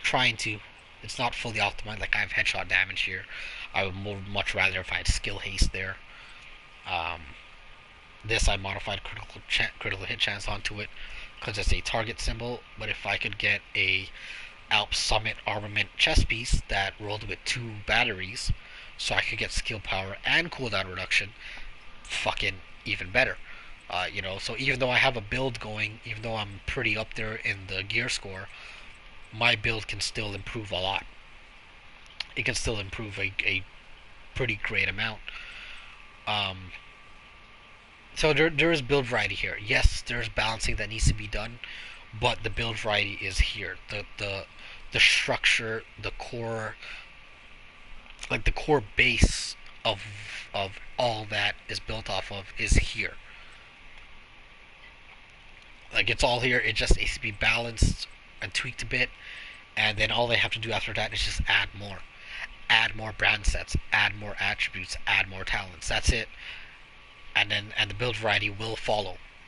Like it will follow as long as it's viable. As long as someone who specs into armor and health can survive way longer than someone who specs into damage, or someone with skill power can put out the same amount of damage as someone who specced into weapon damage and crit chance and critical hit damage. Um, as long as they're viable, the build variety will be there, and this game has the basis for it. It really does. You know, even though there's meta builds and stuff right now, I still right now, even up to now, I can make a build that's just centered around a submachine gun and then just use 2 submachine guns. Or I have my skill build right now that's spec more into cooldown reduction because I want to use these 2 certain skills with it. And then, you know, even within the skills, you have mods on these skills that require certain things. So, you know, I have 2 ammo mods on my chem launcher that require a skill power requirement of 766 and 1600. My skill power right now is 1700. Could I spec more into skill power? Yeah, I could. I could, you know, change this 9% cooldown reduction to more skill power, and then put on a different mod. Like this has a 2% ammo mod. Oh, that's the only one I have. I think I sold all my mods because I got tired of carrying so many, and like I just had the mods I wanted, so I sold them all. But even your mods themselves, they can be customized. They can change. You can add things to them and change. Like I can either have a 25% cooldown reduction, or I can have 2 max targets. I should put on the max targets because I don't have the requirement to meet that cooldown reduction. Although I really would like to meet that cooldown reduction because a 25% cooldown reduction is a lot. I need 2000 skill power. I need 300 more skill power here. Could I get that on my knee pads? Maybe. I could get a better rolled backpack without any bonus armor or health and just have it all in skill power. Then maybe I will meet that requirement, which will give me a 25% cooldown reduction, which is better than say this 9% cooldown reduction. But you know, it's up to you. It's whatever you want to do. And yeah, you're gonna go on YouTube. You're gonna have meta builds and all this shit. You know, like right now, people are saying shotguns are, you know, pretty worthless. Uh, which, you know, shotguns aren't the best weapon in the game. They're not the best, like, you know, if you're playing solo and you want to do the most difficult shit in the game, apart from the raid, yeah, a shotgun build won't be the best build to go after. But that doesn't mean they're worthless. Like, my shotgun right now does 159k fucking damage. What? Fucking what? What? With an 8-round clip? And I do more damage because I have the premeditated talent?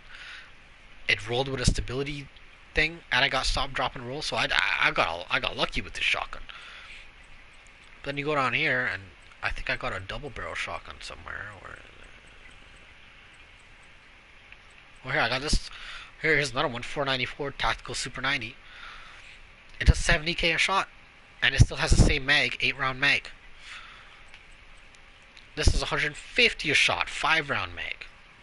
Well, I shouldn't say 5-round mag. These are shotguns. They don't have mags. But they have 5 shells. It holds 5 shells. This holds 8 shells, 70k. My Spaz 12.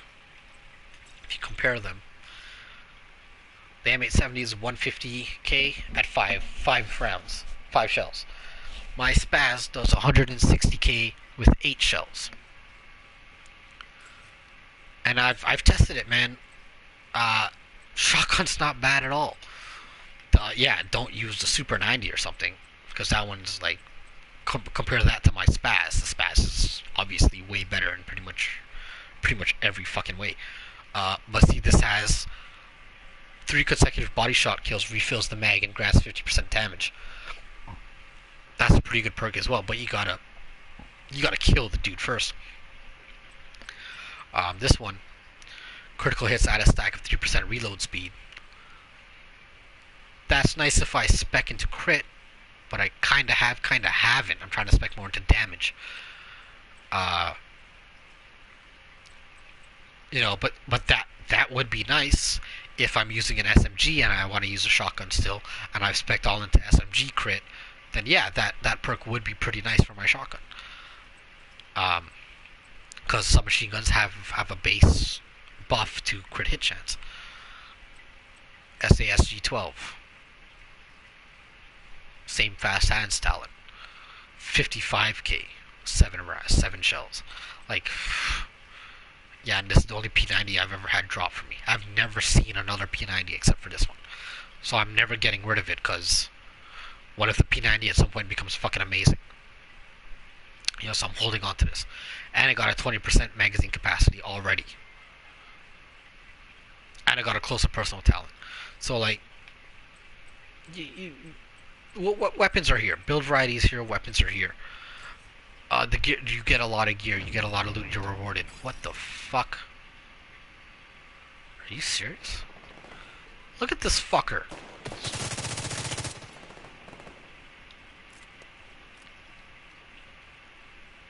What?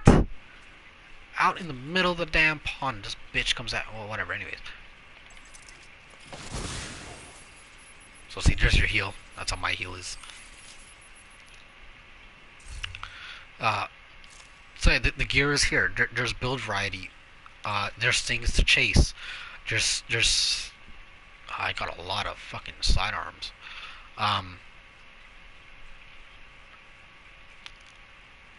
Oh, and not only is there gear to chase, talents to chase, but you have this whole mod system. You have mods for your gear, and you also have mods for your skills, and you also have mods for your fucking weapons. Right? Like, so I have a 10% accuracy mod on my assault rifle. I could put a 10% damage to elites. I could put more stability. But because I have this talent where nearsighted receive 35% stability at the cost of critical strike range and optimal range, my stability is fucking maxed. So I don't need more stability because I have that talent. And you know what? To be honest, maybe I should put damage to elites, because like, what the fuck am I doing? Oh, this has stability. So if I put an accuracy mod, it's still max. Why am I using a stability thing? I'm an idiot. I'm an actual idiot.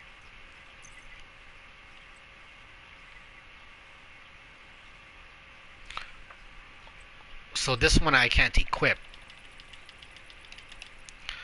because even though it's a higher crit chance, I can't equip it.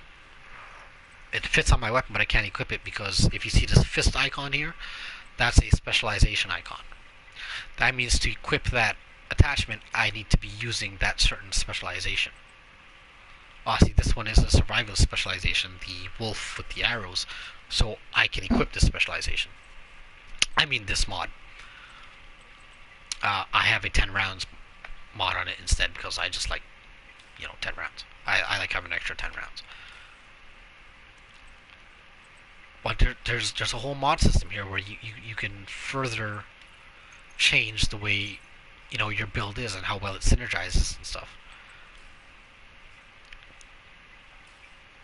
Oh, and another thing, just to tie on with the cosmetics, in Division 1 you can only... Later on they let you skin your weapon, and they let you skin your backpack. But that was it. Not only do you have the clothing and the cosmetics in here now, but you can skin all your actual individual pieces. Like my gloves are blue right now, but I can switch them to, whatever color I want. Black, white, whatever. So I switch them to black. Now I have black gloves, right? Same with my backpack. Like if I switch to the sun, you see my backpack's kind of red, because I put that there. My knee pads are green, and my sidearm holster's green. That's all because of the skins, the dye slots. That is, every piece of gear can be dyed now, which is nice. Skills have FX slots, which I haven't unlocked or anything yet. So I don't know what those are. I assume those will come later on, either with the raid or with a new update or something. Every time you level up, you earn a proficiency cache. which gives you one guaranteed high-end gear piece and one guaranteed high-end weapon, and the apparel fragments. That's every time you level up. If when you're just standing here or walking around, you press square to reload. You don't have to reload, you just press square. You'll see at the top right, that'll be your level up bar to your next proficiency cache.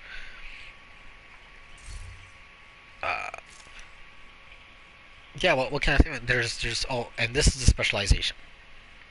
So right now, there's 3 specializations. Actually, I should fast travel to the White House to show you this properly. So apart from your gear, your weapons, your mods, the brand sets, the synergies you have, the gear mods, the weapon mods, skill mods, you also have your specialization. They've already shown with the raid they're adding a new specialization as well, or maybe it's a bit after raid or a bit before the raid. I can't remember, but they're adding a new specialization soon. These specializations also, could kind of affect the way you play or the style you want to fit in or what you want to do. And by the way, as you might have seen, the only loading screen in this game is when you first start the game. From the start menu, you press start, it loads the game.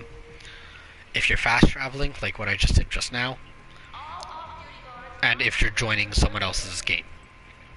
Like, if I go into my friends list and I join someone, it'll put me to a loading screen so I can load into their game. But sometimes it might not. Like, if you're all in an instance area, like the White House or a safe house or something, you might not even enter a loading screen. Like, I've seen people here, I'm just standing, I'll go up to some random person, start doing an emote or something, like you have emotes and shit.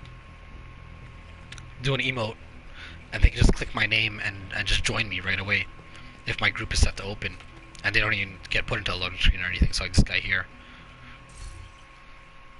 I can open up his thing and just invite him to my group right away. But here's something else that I really love that wasn't in Division 1, is that if you wanted to know, hey man, what build are you running, how's it working, what gear pieces do you have, whatever, the other person would have to like take a screenshot and show you, or share play it, or just tell you everything. Now I can go up to this guy or any person and just inspect them and see everything they're using. He's using a 4-piece True Patriot.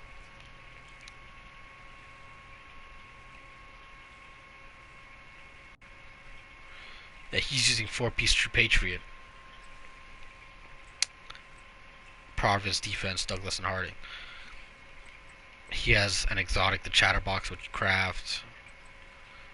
So he steady-handed landing. So he doesn't have much of a build going, but he has somewhat of a build going. And see, I can even his clothing. I can even look at his clothing. That's a nice jacket. Don't know where he got that, but that's nice. I would like that. He has some fucking sneakers on. He has these headphone things on. I don't get none of this shit, I really don't. Agent jacket. What? You get an agent jacket? I never got an agent jacket. What the fuck? Oh, whatever. Anyways. Oh, she don't have a mask, though. Damn right. Damn right you don't have a mask. Oh. Anyways. So this is one thing I like. I can just, if I'm at if you have a friend and you're like, hey man, is your build alright? Is it going alright? Is it synergized well? He's like, and he or she is just like, I don't know. I don't know if it's good or bad or what. I don't know what's going on. Can you check for me? Well, now you can. Death Cake. Kake, whatever his name is.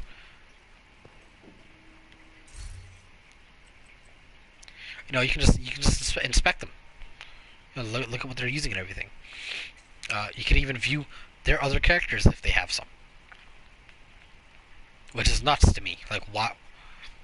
Okay, whatever. Cool, nice, great. I can invite him to my group right now if I want to. And if he accepted, he probably wouldn't be put into the loading screen. He would just be put straight into my group without loading anything. Where's everyone getting all these sick shirts and stuff, man? Oh, I'm here running around in a jean jacket. Oh, whatever. I like my jean jacket. Also, there is a crafting system in this game. You have a crafting bench right here. when you first start the game, it won't be like this. Like, the menu will be the same, but your bench power will not be mine. You will have to upgrade it with materials you get in the world. So just keep an eye out for that. If you are doing this, make sure to make all your mods first before you upgrade it, because the material requirement to make mods does go up with each upgrade of the bench itself. But yeah, you can come in here, you can craft weapons and gear and all this shit. You can craft all these things, you just need the blueprints. Random brand mat, like, or you could do a specific one, just all the stuff, just all the shit. But it is what it is. Crafting, also, another thing in this game is recalibration. So, let's say on this ACR, deal 20% damage to bleeding enemies. Let's say I want that perk on my CTAR. I want to replace my stability thing. Well, I'll click that. Oh, I can't because I've already modified. I put reload speed on it. But if you have another weapon of the same type, like this, accuracy. Oh, so this MK16 has accuracy. This one has magazine capacity, 20% magazine capacity. I have 10% reload speed on it right now. I don't care about reload speed on an assault rifle, really. Don't get me wrong, it's nice, but it's not really that necessary. But a 20% magazine increase, that might be pretty nice. And so, because this is modified here, I can only modify this one stat. So when you get a gear piece, you can modify any one stat. Can literally be any stat. It can be any of the talents, it can be any of the attributes. You can even do the, so this one I haven't upgraded anything, I haven't changed anything. So you see I can choose between whichever one I want. Even the 29% health damage, which I don't know why. Maybe if you get a high end that's really low level and you want to upgrade it, maybe that's how. But I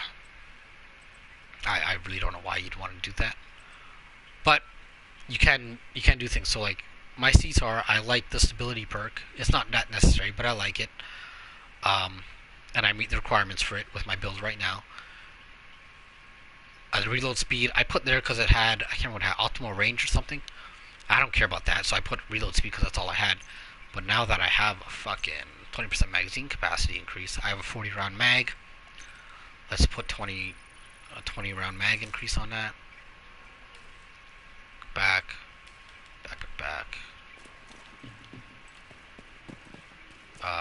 Does it show up now?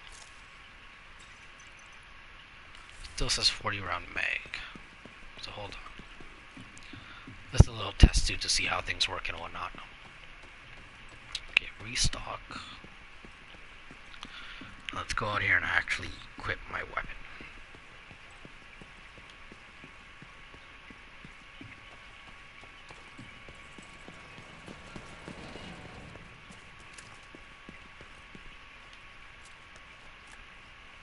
Okay, so I have a 50 round mag now, pretty much.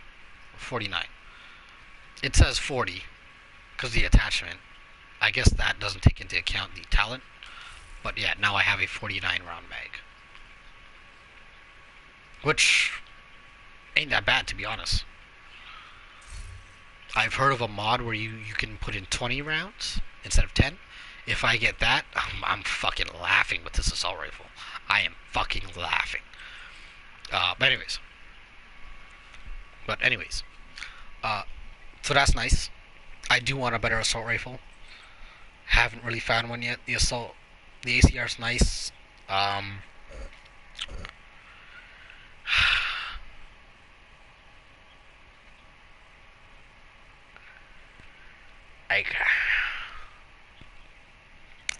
This weapon would be great if I had that kneecap perk that inflicts bleed when you shoot someone's leg.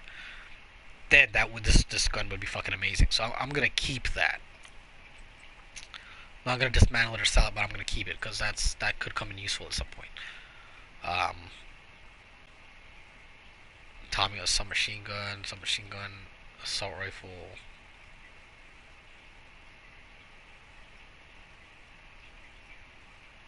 In rhythm, that's a good one to have.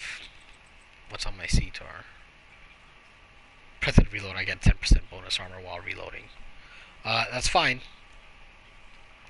Not that great though. This one, like 10% reload speed, damage to bleeding enemies, that's all well and good. The overlap I don't care about, so what would be nice is me taking this in rhythm and slapping that on the ACR. And then if I proc bleed on people, which will increase my damage, and if I'm using survivalist, which will also drop me more ammo if I kill someone while they have a status effect, then I get more ammo for that. So you start to see how things can really synergize. Uh, I haven't even made a sniper build yet or anything, or an SMG build or a proper LMG build or like I don't even know which snipers are really good or not or anything.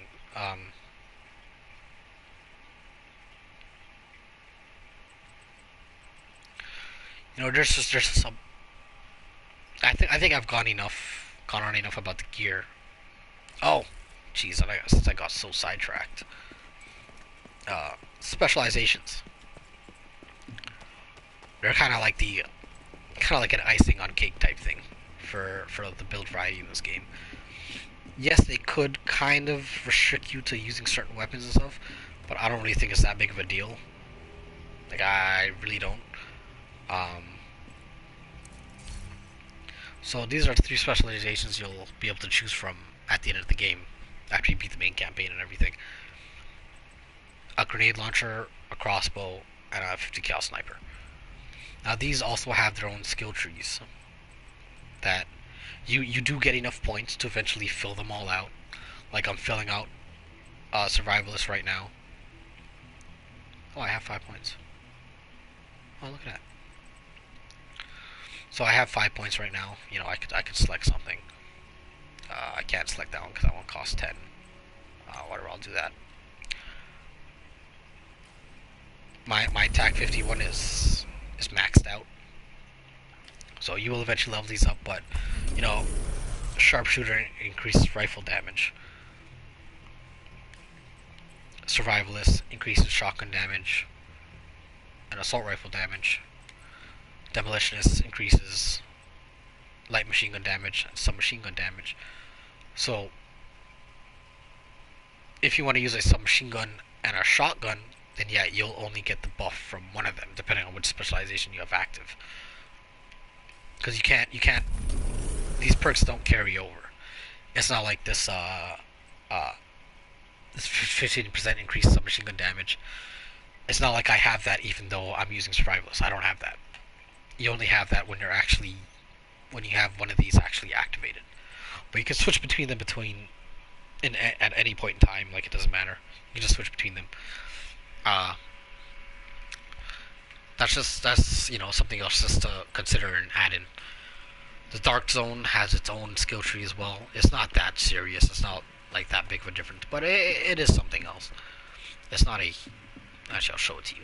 It's not a huge, massive difference of. Oh my God! If two guys go into the Dark Zone, depending on their skill tree, they're gonna play completely different. It's not like that. It's more just like gotta find her. It's more just like passives. Daily rewards, increased XP, secure one drop. Some of these don't even have a choice. It's more a progression thing. Yeah, you do get a little bit of a choice, but it's not really that. It doesn't really change your gameplay that much. It changes it a bit, but not that much. But there's something else to do. And yes, this is the White House, the fully well-realized, nice White House. I don't know if it's exactly accurate. I don't know. I've never been to Washington, so I have no idea. But it's nice to look at. It's a nice place to be at. I do wish the inside of the White House was instance, though. I do wish throughout the entire White House, as long as you're somewhere in the White House, you will see other people. Right now, it seems like you only see other people when you're outside here, like at the front. You see that guy there. Death Kake is still there, Cake, whatever. Um, I wish you saw more people in the White House and everything. When you go to a safe house, you do see a ton of people. But I do wish you saw more. And yeah, overall, if you like looter shooters, I would say get this game. Uh, it's a fun game. It has build variety. It has enemy variety. It's gonna have a raid, maybe multiple raids. It's all the DLC is free, so you don't need to. It's not like Destiny where you buy the game and then you gotta buy the next DLC and then you gotta buy the next DLC, and if you don't buy the third DLC, well, you're locked out because you didn't buy the third DLC. And after you've bought the third DLC and it lasts for 3 months or whatever, well, you gotta buy the annual pass now. It's not like that. You buy the game for $60 or $80 or whatever if you're in Canada like me, and you're done. That's it. Finito. Play the fucking game simple. You can't earn cosmetics. It's a huge improvement over the first game. It is being supported greatly. They are paying attention to it. The dev team is very involved in the Reddit and on Twitter and everything. Build variety seems to be there. Replayability is definitely there. There's always things to do, whether it be bounties or the control points or just random activities, or you just want to explore or help someone. There's just always shit everywhere to do. Or even if it's just PvP, you want to go into PvP, you can do that as well. Complete a project.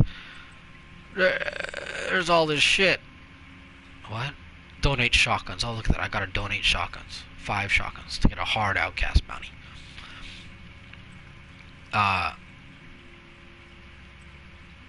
See, that's a daily project. Weekly project, daily project, goal project. So goal projects don't refresh. Goal projects, you finish them, you do them once, and then they're done. But anyways, see, I'm halfway complete. I'm halfway there to completing this apparel project. So this game has everything. This game has everything. You can play it solo. You can play it as a group. There's a lot of quality of life. Gear drops. You can look at it, pick it up, play with it, try it out, dismantle it, sell it, whatever. If your gear score's lacking behind, you can go up to the crafting bench, craft the pieces making you lag behind, recalibrate shit. If you get a good piece and it's one roll away from getting being the perfect god roll, you can re-roll it if you want to put the perk on it that you want. I don't know, man. There's not much really bad I can say about the game other than there's balancing issues. There's some pop-in. There's some bugs and glitches that they're working on. And they should embrace sci-fi a bit more, and the story's not all that. But if you're playing a looter shooter, I don't really think you're playing it for the story. Yes, the story would be nice, but I don't really think you're playing it for the story. You're playing it for the loot and the builds and playing with your friends and everything. So is it bad that there's not really that great of a story? Yes, but I think the story's still evolving, and that's not the main draw of the game. It's not a main draw for the end game people. It's a main draw for people who want to get this game, play it for 10, 20 hours, play through the campaign, get to level 30 or something, and then they're like, I'm done. I've had my fill. The story is there strictly just for those people. But for anyone who's interested in the end game itself, that's where this game shines. Is the end game, is the progression, is the build variety, is the loot, all that type of shit. That's where this game really sells itself. And as for cosmetics, my dude looks like this. Not only do you have loadouts for your gear, but you have loadouts for your clothing as well, which is a nice addition, a nice quality of life thing from Division 1. It's I have different loadouts of clothing. It's like this one. This is my summer clothing. Just me looking like an idiot. You have this. And then if you really want, I can make myself look like a real jackass or a real fruitcake or something. Make everything pink. Yeah, if you really want to, if you really want to, make everything pink. Like, why not?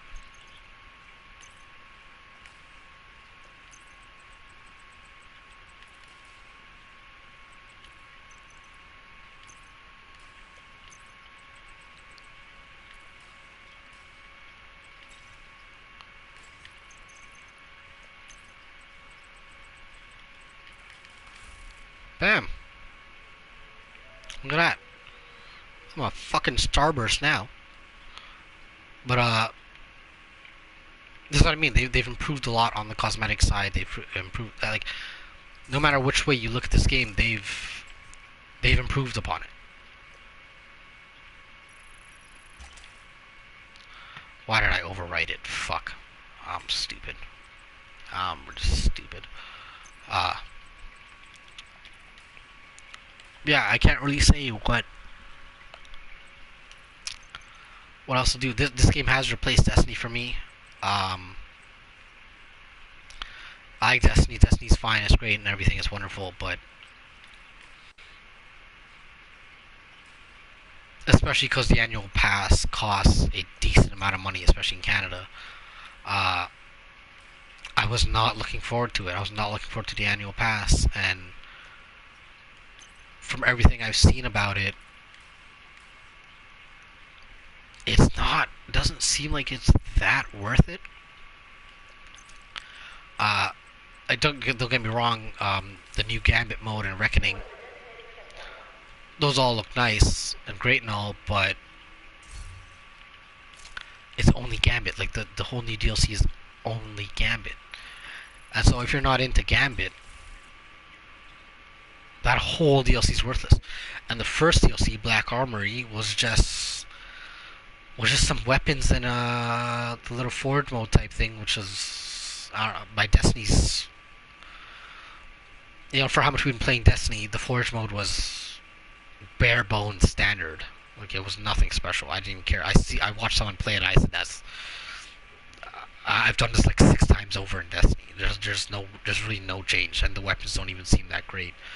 The mods are alright, but it's not a big deal. And I don't know, man. Destiny Forsaken was great, but after that,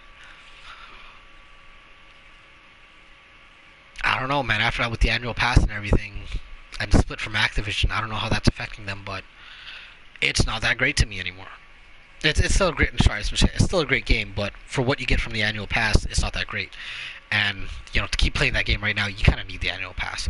You don't need the annual pass. You can still play the game, but you're missing out on a decent amount of stuff if you don't have the annual pass. And if Black Armory didn't excite you, and you're not into Gambit, that annual pass is completely worthless to you right now. So that's why I'm not into Destiny, and that's why this game has replaced it for me. And in Destiny, like, you have your exotics, but apart from your exotics, there's not much else really in terms of build variety. Yeah, you get more ammo for your assault rifle or whatever, or a bit less flinch or whatever, but it's not really that big of a deal. Whereas in this, what it looks like, you know, at some point, you will be able to make a full skill build. You will be able to make a full tank build. Like, that's how it was in Division 1 with the gear sets, and I assumed they're only just going to expand upon that alongside the gear sets and the brand sets and the specializations. Like the core structure of this game is there. It can provide everything everyone wants from a looter shooter, especially if they embrace a little bit more sci-fi, or not even sci-fi, but like near future science or whatever, near future tech. This game can be it. This game can and could definitely be it, 100%. Anthem, I like flying around in Anthem. The ability to use an Anthem is nice, but apart from those two things, there's just that whole game is messed up to its core. In this game, I have nothing but praise for all the design decisions and elements. Yeah, there's some balancing issues with the gear and whatever. There's certain metas that are clearly better than others, but that's a balancing thing and tweaking thing. That's not a, we need to go back and rewrite this entire game because at its core it's fucked up. Division 2 does not have any of that. Maybe the only thing like that in this game is the pop-in, or like the number of players tied to an instance or to the DZ or something. But like other than that, I can't really fault this game in really much ways. Well, not to mention, Destiny. Everyone's always going on about Destiny and its lack of matchmaking. Same thing with Anthem. Anthem doesn't really have lack of matchmaking, but the matchmaking isn't really the greatest. In this game, you want to play with people, but none of your friends are online. All right, you open the map, you go to matchmake, and you matchmake for whatever the fuck you want. You want to play with people, go in Dark Zone, matchmake for people in Dark Zone. Random activity in open world, go ahead, do that. Random main story mission, matchmake for that. Hunt for bounties, matchmake for that. Open world exploration, just running around, matchmake for that. Someone's dead and needs help, matchmake for that. You know what I mean? And even if it's a specific mission, you want to matchmake for DCD headquarters, or I want to matchmake for this. If I mouse over it, at the bottom left, it says select fast travel, matchmaking, difficulty, close map. If I click triangle for matchmaking, guess what? I just start matchmaking. That's it. It's that simple. I just wait for someone to join me, or I join them, or whatever. And there's no loading screen or anything. I can do the mission, and while I'm going through the mission, people will jump in and start helping me out, and we can drop gear for each other and stuff, because in this game you can share. If you're playing together and in the same instance and you get gear that your friend wants, you can just drop it for them if you want. You just mouse over it, you click the left stick, and you click share. And you share all. Well, my grid view's not on. I just keep grid view on. I just can't fault this game. I can't fault it, but there's so many more things it does right than wrong. There's just so many more things. And I don't like giving games a score or anything, but at the very least, this game is a 7 or an 8. At the very least. And it's only poised to get better. I feel this game can do nothing else but just get better. Yes, the devs can screw up some balancing and stuff, but I don't think they will. I don't think they will, and I don't think they can. I mean, they can. I don't think they will, though. They've learned a lot from Division 1. It clearly shows. And they are engaged with the community. They are listening. They are listening to feedback. A lot of stuff they've already implemented is from player feedback. So, this game is already great as it is right now. In a month, in 2 to 3 months, this game will be on a whole nother level, I think. Right now, if you're into looter shooters, I say get this game. If you played Destiny and liked it, you played Anthem and liked it, if you played any fucking game where you get loot and you upgrade yourself, and you like shooting things, I'd say get this game. It's not a run and gun shooter, it's not fast paced, it's more tactical, it's more slow paced, it's more RPG. Destiny is more action, this game is more RPG.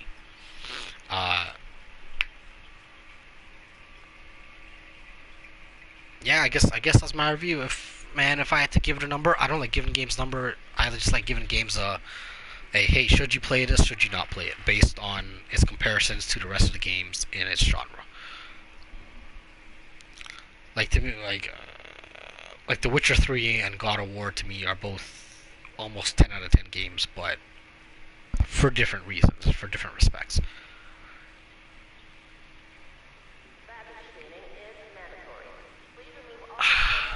Yeah,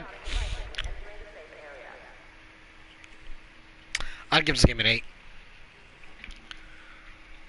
If it had a better story, like a much more engaging story, I'd give it a 9. And if it had just a tad bit more to do in the open world. And that could be in terms of a game mode, that could be in terms of the types of events around the map, that could be in terms of a new faction, that could be in terms of the encounters you face. There's numerous ways they could have let you do a bit more around the map, but there is still a ton of shit to do around the map. Uh, if they did those two things, that to me, the story and there's more stuff to do in the open world,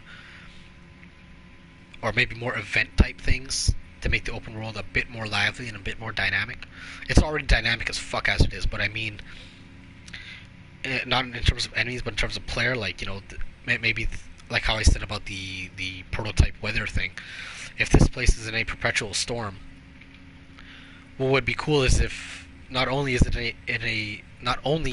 a perpetual storm in these three areas, but it is also instance. So now when you go to Downtown East, Federal Triangle, or Judiciary Square, you see other players who are not in your group running around doing these events and stuff.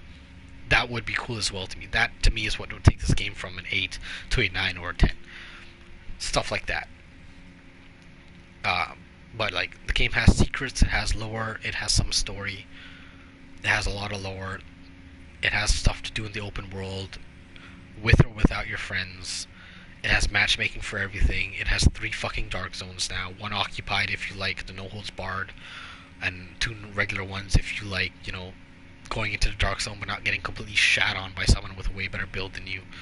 You have events happening in the open world. You can level up control points and take them and make them harder. You have tech to just explore and find and you know, just recover to improve your character. Loot can be found anywhere in the world. The map is big and varied. Much more varied than Division 1. The weather system is great. The endgame is great. There's a lot to do. There's a lot of weekly and daily things that reset, that incentivize you to come back and do things. Even if you've taken control points, you can do things like this, like this target practice. Literally me just shooting targets and showing some people how to shoot. And, you know, I get rewarded for it. There are exotics to chase. I have no exotics except for one, which is the pistol, which I need to find another exotic to dismantle to be able to upgrade it, but this pistol seems pretty nuts. I don't know. I don't know what else to say about this game other than just it's a good, well-rounded, great game. Just like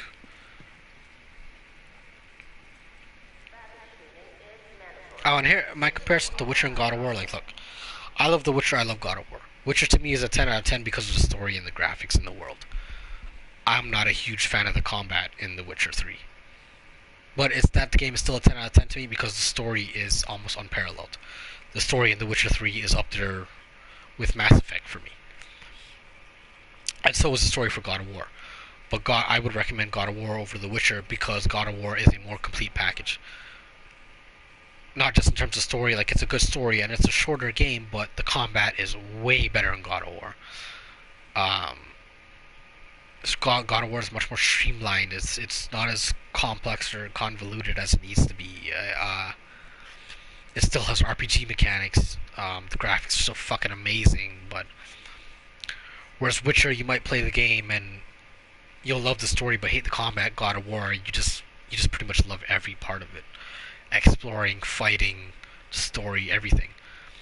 And that's why I can't really give this game a 9 or 10 out of 10 because I love the loot, I love the world, I love the enemies, I love the weapon systems and the build variety and everything. But the story let me down. The story could have been a lot better, especially, like, you know, they could have just had political wars, not political wars, but like like they could have had a thing about, you know, Washington's fucked. Now Russia's trying to come in and do something, or China's trying to test out some tech here, or whatever. Or we have a private military faction within the U.S. Doing something here that's fucking shit up. That's kind of like what Black Tusk is, but they could have went a bit further, introducing foreign powers in this story and doing more with private military corporations and prototype tech and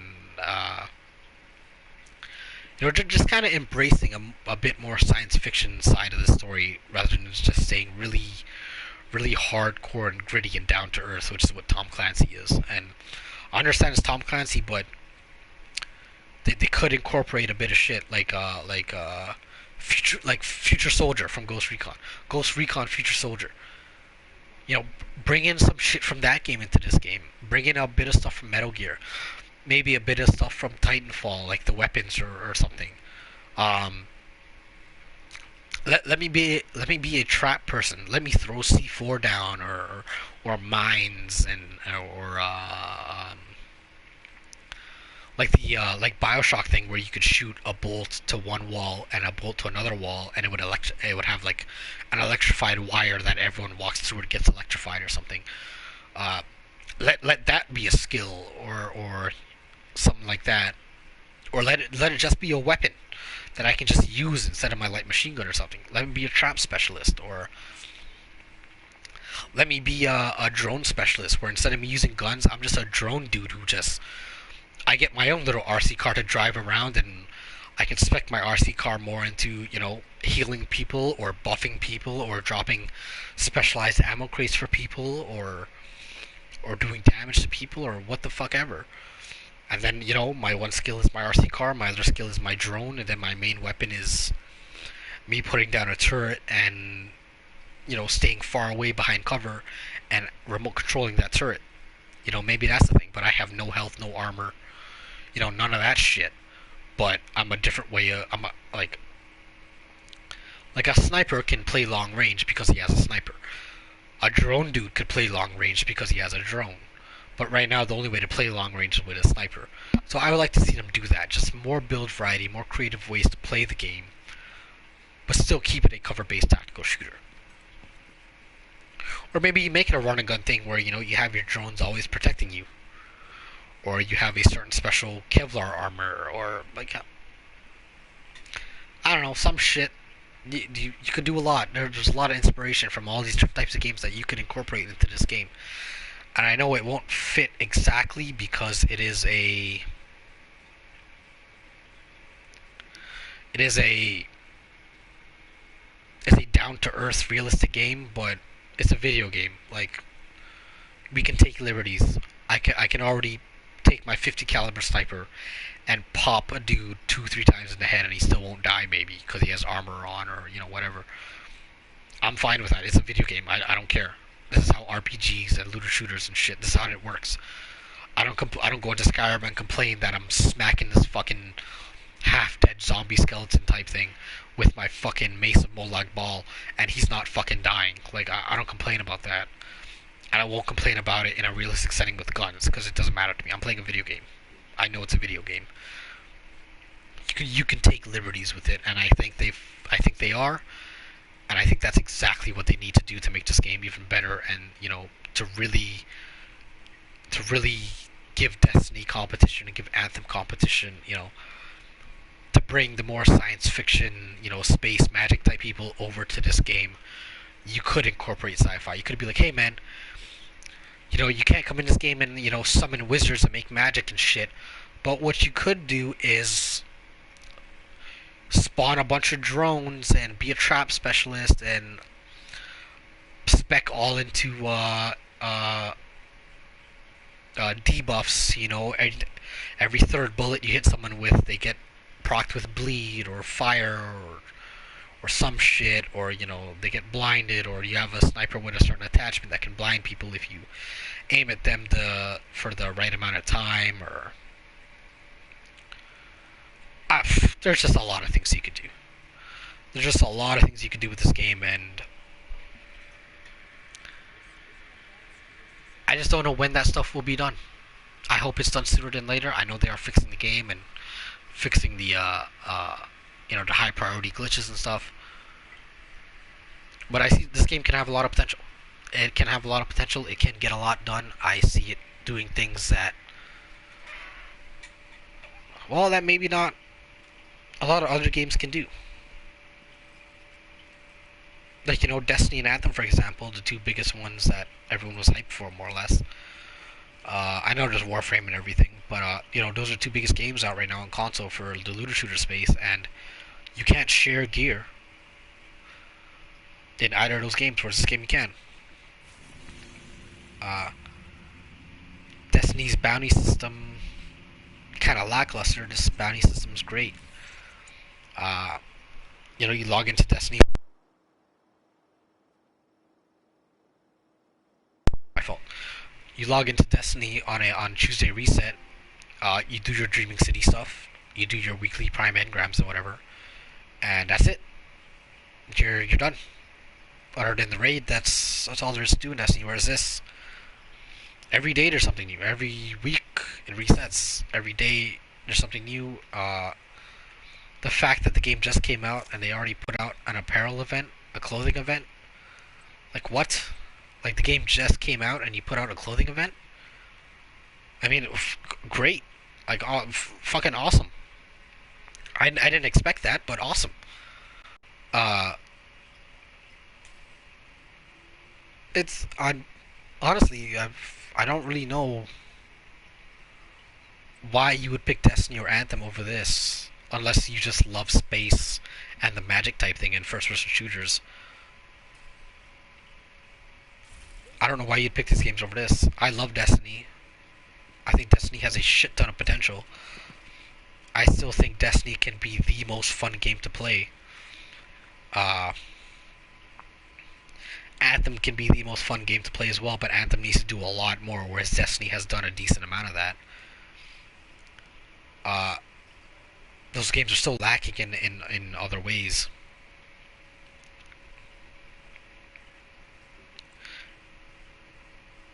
And the fact that I don't have to buy a lot more DLC for this game, I don't have to do anything else. I can just buy the one game and I'm done. I'm good.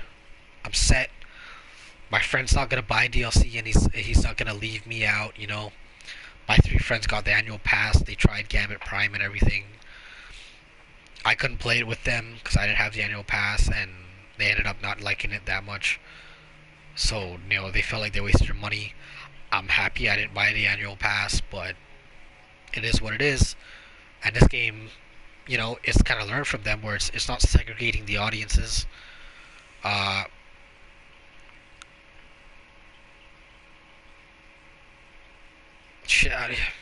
I don't know what else to say about this game, but if you're into looter shooters, buy this game. If I were to give it a number, fuck man, it's a toss up between a 7 or an 8. I would like to say 8. If it had a better story and it had a bit more sci-fi shit to just make things a little more interesting and a little more varied, this game would easily be a 9 or a 10 out of for me. Easily. I put a lot of time into this game already, and I'm nowhere close to finishing. I haven't collected everything. I haven't done all the commendations. I haven't touched the Dark Zone. I haven't touched Conflict. I haven't even done all this shit. I haven't even collected all the SHD tech around the map. I've collected most of it, but not all of it. So I think I haven't collected all of it. Yeah, see, I haven't collected all of it. I haven't collected all the lore and everything. I haven't explored the whole map. All the underground areas I haven't done. I haven't done every invaded mission. I haven't gotten all the blueprints for the control points and everything. Fuck man, there's just a lot to do still, and I put a lot of time in this game. I haven't upgraded my specializations all the way. I can still make more builds. Even after I make my builds, I can come down here to the shooting range, the amazing shooting range, and test my range, test my DPS on which difficulty I want. If I want to test it against elites, for range, see how much damage I do. My accuracy, my time to kill on a group of enemies, difficult, there's all these things in this game that they've really thought about. And even when I'm in here, and I want to test my build, my 3 buddies can come in here, and test, be like, alright, who has the best DPS against an elite? Who has it? And we can just come in here and take turns, and we can test each other's builds out, and I mean, not test each other's builds out, but compare each other's builds and see, what works better and what doesn't, and like compare, like look at this, right? Like look at this, and then when you come in here, look at all this. Look at my stat speed. Like look at the range graph I have, my reload time, my critical strike range, my stability and accuracy, my rate, my rounds per minute, my talents, my mods down to the percentages, all that. You know, like compare that to the stats you get in Anthem or in Destiny, and then you come here to your actual stats and you see your actual stats page, where it's like the overview for your entire character, and it's just like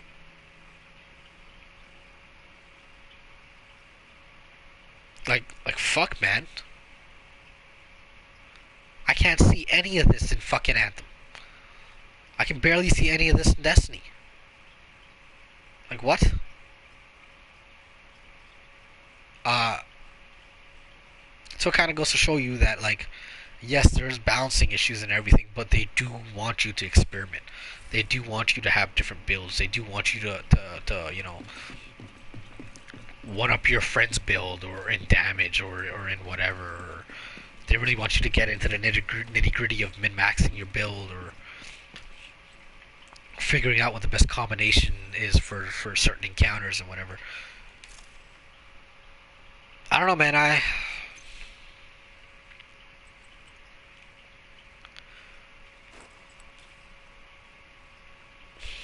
You just can't really go wrong with this game.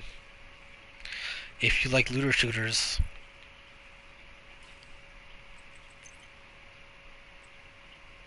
you just can't really go wrong with this game.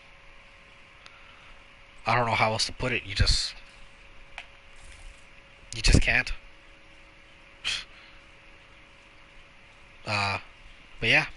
So I guess that's my review of Division 2. Combat's great. It's a lot better than 1 was. No more chicken dancing. No more 5-minute fucking fights of two nomads going at each other. There's build variety. There's the loot's great. The world is great. The enemy is great. There's enemy variety. There's build variety. There's a lot of variety in the weapons. Just a lot of variety in the gear, in the mods, in how you build your character. There's a lot of progression. There's multiple things to progress, not just your character. Like the Dark Zone tree, for example, the specialization trees, your projects, upgrading the campuses and stuff. I mean, not the campus, upgrading the settlements, taking over the control points, doing your events, collecting the exotics, getting all your commendations if you're that type of person, getting all the collectibles if you're that type of person, putting yourself on the leaderboard if you're that type of person. There's a lot of quality of life. You can see all your stats exactly how you want. You can spec your dude out how you want. The world is more lively. The cosmetic system is much better. They have a clan system now. There's a photo mode now. I think Division 1 had a photo mode as well. I can't remember for sure. I don't know, man. I know a game's good when I keep trying to think of how I can shit on it, and I just fucking can't. Other than some bugs and glitches and stuff, which I assume will be fixed within a month or two. Maybe it might take longer. I don't know. They might balance things, and that might break shit. Whatever. It's a live service game, but it's a full fucking package, man. Like solo player, group player. You have friends. You don't have many friends. You have no friends. Doesn't matter. You can all play this game. There's matchmaking for everything. There's a lot of content. It's gonna last you a long time if you're one of these people who, can only buy 1 or 2 games a year. I mean, this is a sure game to get and a surefire way to make sure you get your money's worth. There's a lot of content. There's a lot of things to do. You can make new friends in this game. It's not hard. It's easy.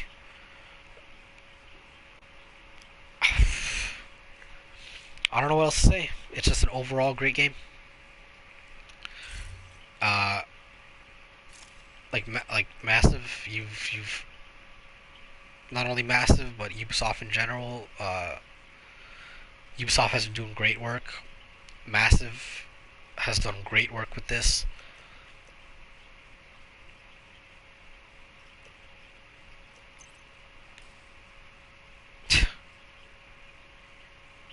Yeah, man. This Division 2. Great game. I'm having tons of fun playing it.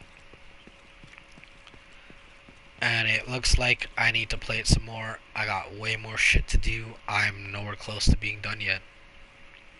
I still want to make a sniper build. I still gotta perfect my skill build. I gotta get all the cosmetics. I, man, just get the damn game. Just get the fucking game. If you're wondering if the game's good or not, just get the fucking game. Just get the game. The only way you will not like this game for sure is if you can't stand third-person shooters. You can't stand realistic shooters. Like, the only shooter you can play is if it's an FPS and if it's super fast-paced. If that's the only way you can play a looter shooter, then don't get this game. But if you don't mind third-person shooters, if you don't mind the more tactical side of it, if you don't mind the more RPG side of it, get this game. Just get this game. But yeah, that's my take. I would give it an. I'm having struggle between picking 8 and 9, so I'll give it an 8.5. I don't know what else to give it. I wouldn't really give it a number. I would just. My way of rating games is say, should you play this or should you not? At the current moment, based on what else you have available to you.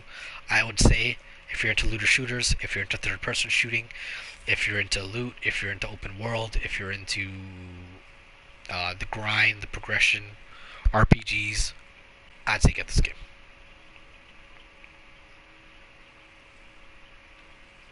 I'd say play it. I'd say get it. Rent it if you want, or if you can somehow, wherever. Borrow it from a friend if you can. I do think Massive should have like a free-to-play weekend where you just try it out for a weekend, see if you like it. I think that would bring in more people. Everyone who's skeptical about it, still playing Anthem, Destiny, doesn't know for sure. I think that would be a good way to bring a lot of people in. Maybe limit them to level 15 or 20 or something. But let them get a good feeling of what the game is like, what the combat's like, what the loot progression's like, everything. Also, this is just a gripe for me. And I know some people, I know there's people out there who like the chest armor, who like the backpacks and everything. But considering cosmetics are a bigger part of this game now than they were before, maybe not a bigger part, but they put more thought into it. I would really, really, really, really love the option to hide my chest armor. Like, doesn't have to be server side, it could just be client side. Just let me hide my chest armor. And if there was an alternate way for me to carry my weapons and skills. Like, I know we have this backpack on now, and I have my little backpack trophy hanging from it. And when you have your skills on, your skills hang from it. Like, you can see my chem launcher on the right, my turret in the middle, my crossbow on the left, and my assault rifle on the right. I would really, really fucking love it if I just had like a messenger bag or whatever, or not even just a rack, or not even a rack. Just let me hold the crossbow with like a shoulder strap, and just have the auto rifle on like my other shoulder strap, or hanging from my waist or something. Because it's only your specialization weapon, your main weapon, and your backpack trophy, and your 2 skills.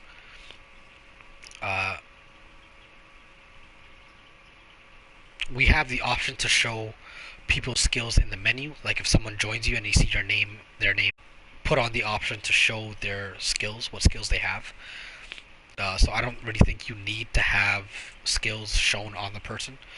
And it's not like when you go into PvP in this game, you have classes, so like you have to be able to identify someone just based on their silhouette.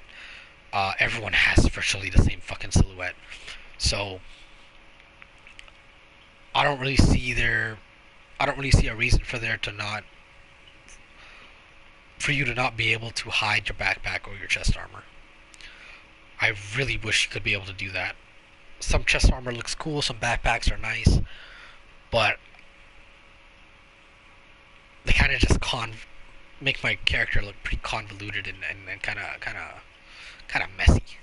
Maybe not messy, but like just like so much crap on him. I can't really appreciate his cosmetics and the way he looks and everything. Like even in Destiny, Destiny you have 3 weapons, but at any point in time you just have the weapon in your hand and 1 weapon on your back. I can't even remember if a weapon is shown on your back like while you're actually playing. I don't think so. And I know this is a realistic game, but I have no issue if my dude's just pulling his gun out of thin air. I really don't give a shit. I want my dude to just fucking look cool. I want to see like this jacket has some yellow wings on the back or something. I want to be able to see that. I want my friends to be able to see that. Like I don't know what the hell that is. Like what is that? Why can't I see that? Anyways, I really want the option to be able to hide the backpack and hide the chest armor, or give me an alternate way of carrying my skills and weapons.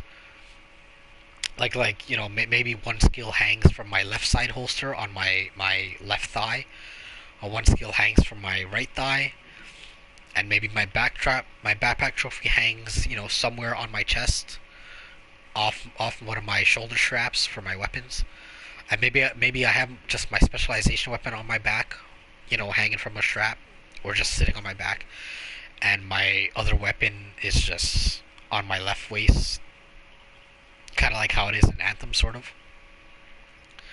Uh, and he's just holding that. He's not holding a whole backpack full of shit. And my backpack trophy's just, I don't know, hanging somewhere randomly. Or make my backpack trophy hang from my watch or something. Or whatever. It doesn't matter. You can hang it from, there's lots of places. There's lots of creative places you can do it. But that's all I want. Honestly, really and truthfully, I just want the game to be balanced. I want more shit, more variety in terms of the tech and the build variety. There already is build variety, but I just want more. Because I just want the game to be better and more varied, and that's what will make the game better and more varied. Yeah, I just more activities to do in the open world, more brand sets, more gear sets, better balancing, or not even better balancing. I just have to wait for that. Like that's all. I just literally have to wait for that. The game is not even a month old, so like I can't be complaining about that. But take this game from an 8.5 to a 10 or whatever. Just more world activities, embrace science, sci-fi a bit more. Or maybe not sci-fi. Fucking like embrace some future tech a bit more. More world activities. More brand sets and gear sets. And let me hide my backpack and chest armor. That's it. That is literally fucking it. I don't know what else I want from this game. I would like them to put in the optimization station, so if I have a god roll build, like, if all my gear is perfect, I would like to be able to just maximize the gear score to raise whatever stats are lower, to just raise them higher if I have the right rolls and I want to. I would like that to return. If it doesn't return, I would like to be able to, like, my weapon's 496 right now. Oh, I don't have enough materials. 197! Fuck me. Okay. Like this, I can only modify bonus armor, but let's say, this is the one thing I want to modify, but it's at 460 gear score, and I want to raise the gear score. Let me literally just recalibrate the gear score Like, this is 487. Let me use a level 500 piece and just literally copy the gear score to that gear score and raise whatever stats it has. Uh, that's all.